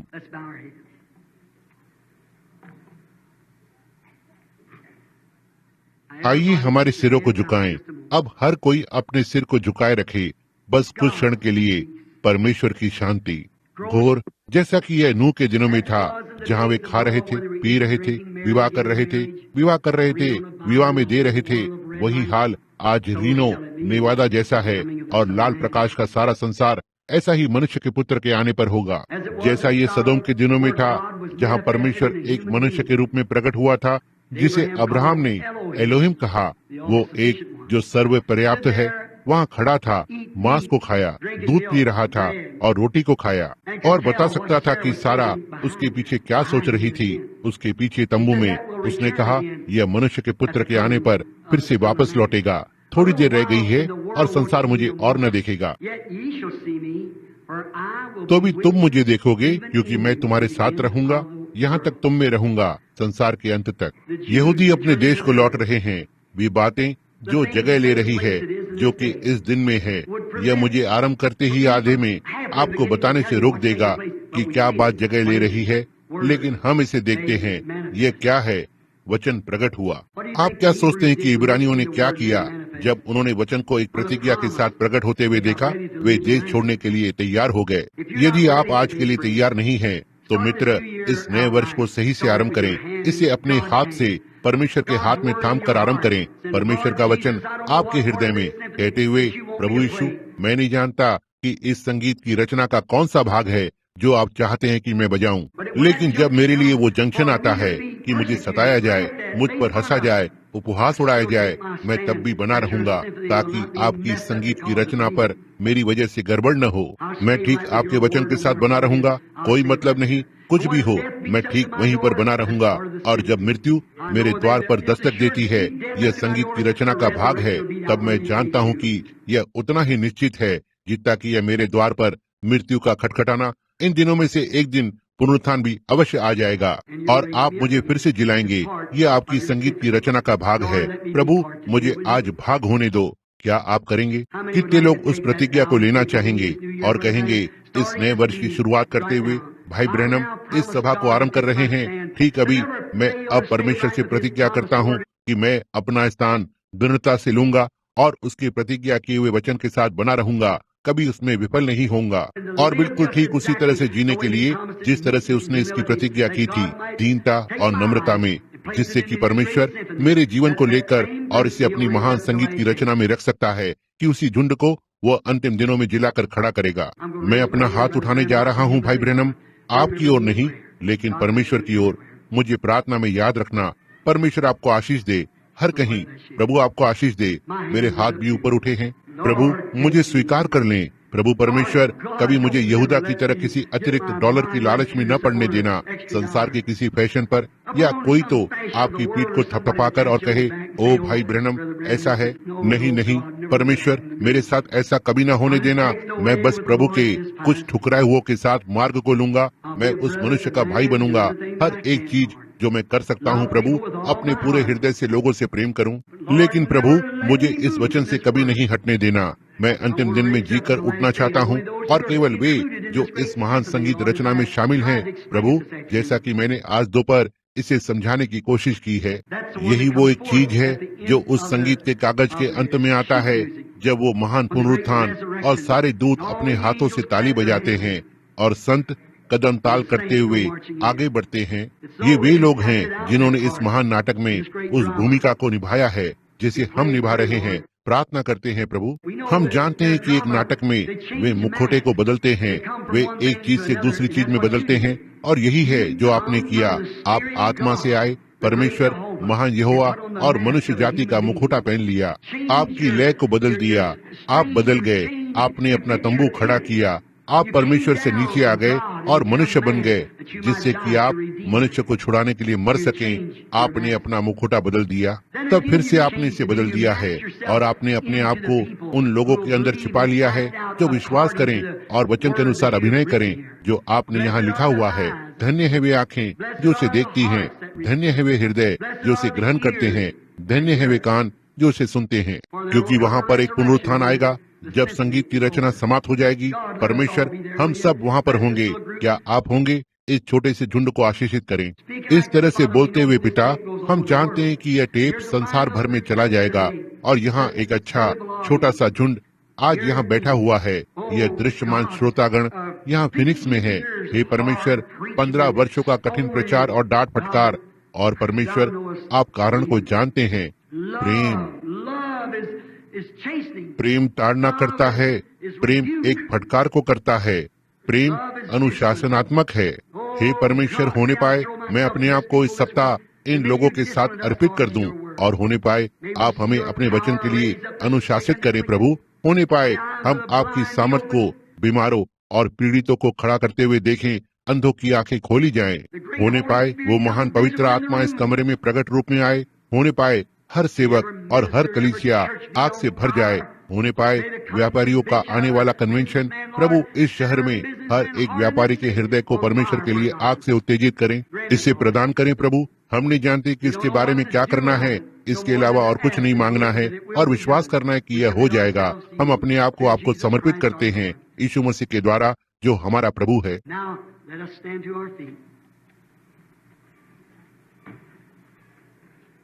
और अब आओ हम अपने पैरों पर खड़े हो जाएं।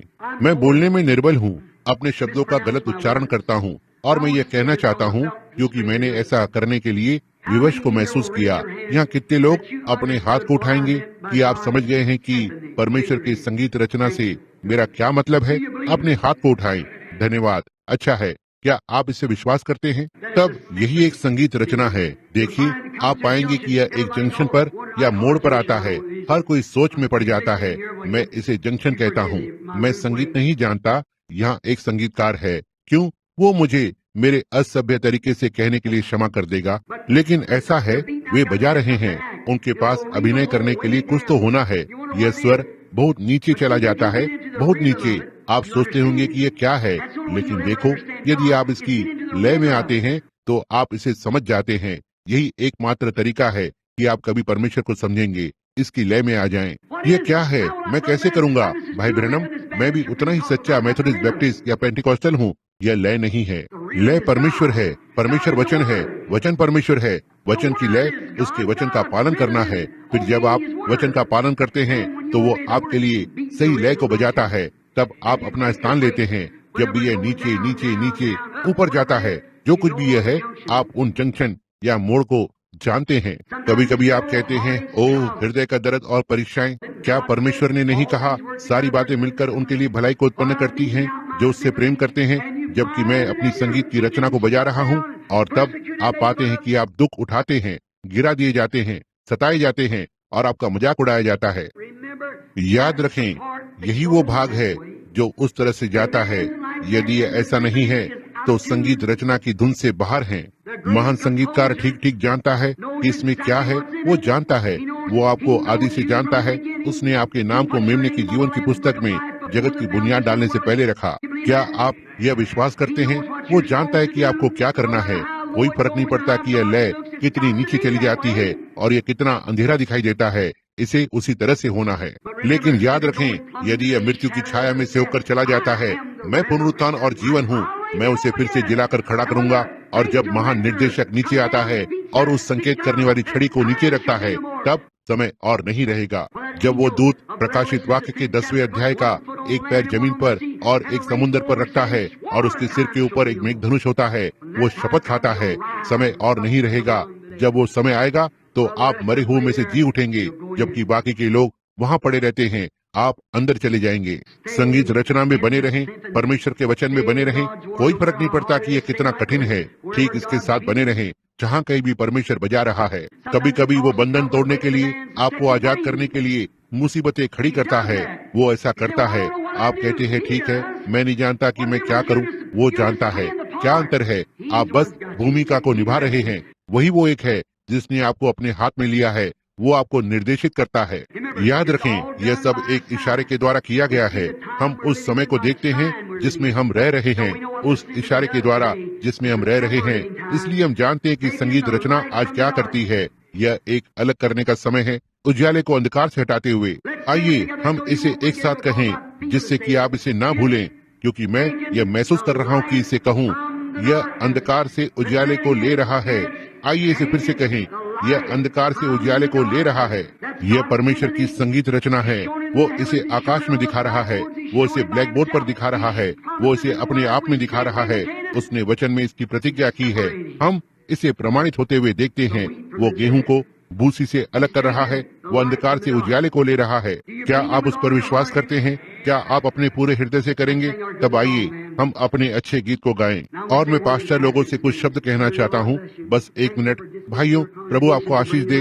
अपने श्रोतागणों की सभा को विदा करके और उन्हें यहाँ लाने के लिए धन्यवाद। वहाँ आप पास्टरों के लिए मैं निश्चित रूप से आपको धन्यवाद देता हूँ। मैं केवल यहाँ पर, मुझे कहने दो भाइयों, हो सकता है मेथोडिस्ट, बैप्टिस्ट, प्रेस्बिटेरियन हो। क्या आप सुन रहे हैं? मैं पेंटिकॉस्टल से भी बिल्कुल वैसे ही बोलता हूँ जैसे आपसे बोलता हूँ, बिल्कुल वैसे ही, समझे? ऐसा नहीं है। यदि मैं किसी मनुष्य से कड़ाई से असहमत नहीं हो सकता और फिर भी उससे प्रेम कर सकता हूँ, क्योंकि यदि मैं सिर्फ इसलिए असहमत हूँ कि असहमत रहूँ, तो मैं एक ढोंगी हूँ। मैं यहाँ खड़े रहने के योग्य नहीं हूँ। लेकिन यदि मैं उसके साथ संगति और प्रेम और समझ के कारण असहमत हूँ, कोई फर्क नहीं पड़ता कि वो क्या करता है, वह अब भी मेरा बहुमूल्य भाई है। मैं उसके साथ खड़ा हूँ। जी हाँ, सचमुच यह बिल्कुल सही है। यदि यह मेरे हृदय में नहीं है तो परमेश्वर मुझे इस पुलपिट से बाहर निकाल देगा। मैं यहाँ होने के लिए उपयुक्त नहीं हूँ। यह सही है। मैं इसे प्रेम के कारण कहता हूँ, और कुछ तो है जो मैं आते हुए देखता हूँ, और उसने मुझे कभी भी इस पर गलत नहीं होने दिया अब तक, क्योंकि यह हमेशा ही उसका वचन रहा है। तो परमेश्वर आपको आशीष दे। अब आइए हम अपने सिरों को कुछ क्षण के लिए झुकाएं और इस अच्छे पुराने गीत को गाएं जिसे हम अक्सर गाते हैं, मैं उससे प्रेम करता हूँ, मैं उससे प्रेम करता हूँ। यदि पियानो वादक या जो कोई भी यह है, या वे लोग जो संगीत के साथ हैं, क्या मुझे इस पर एक छोटा से स्वर को देंगे? मैं सोचता हूँ हाँ, तो ठीक है। आइए देखें कि क्या हम इसे गा सकते हैं। तब बिना संगीत के अब हर कोई एक साथ हमारे सिरों को झुकाए हुए।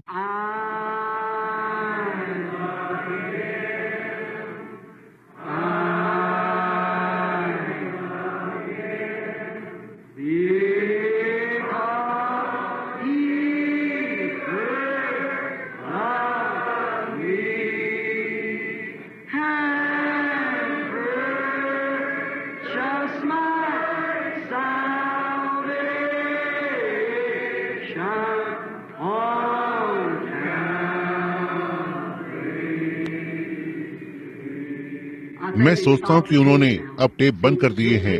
देखो, यह टेप हर कहीं जाते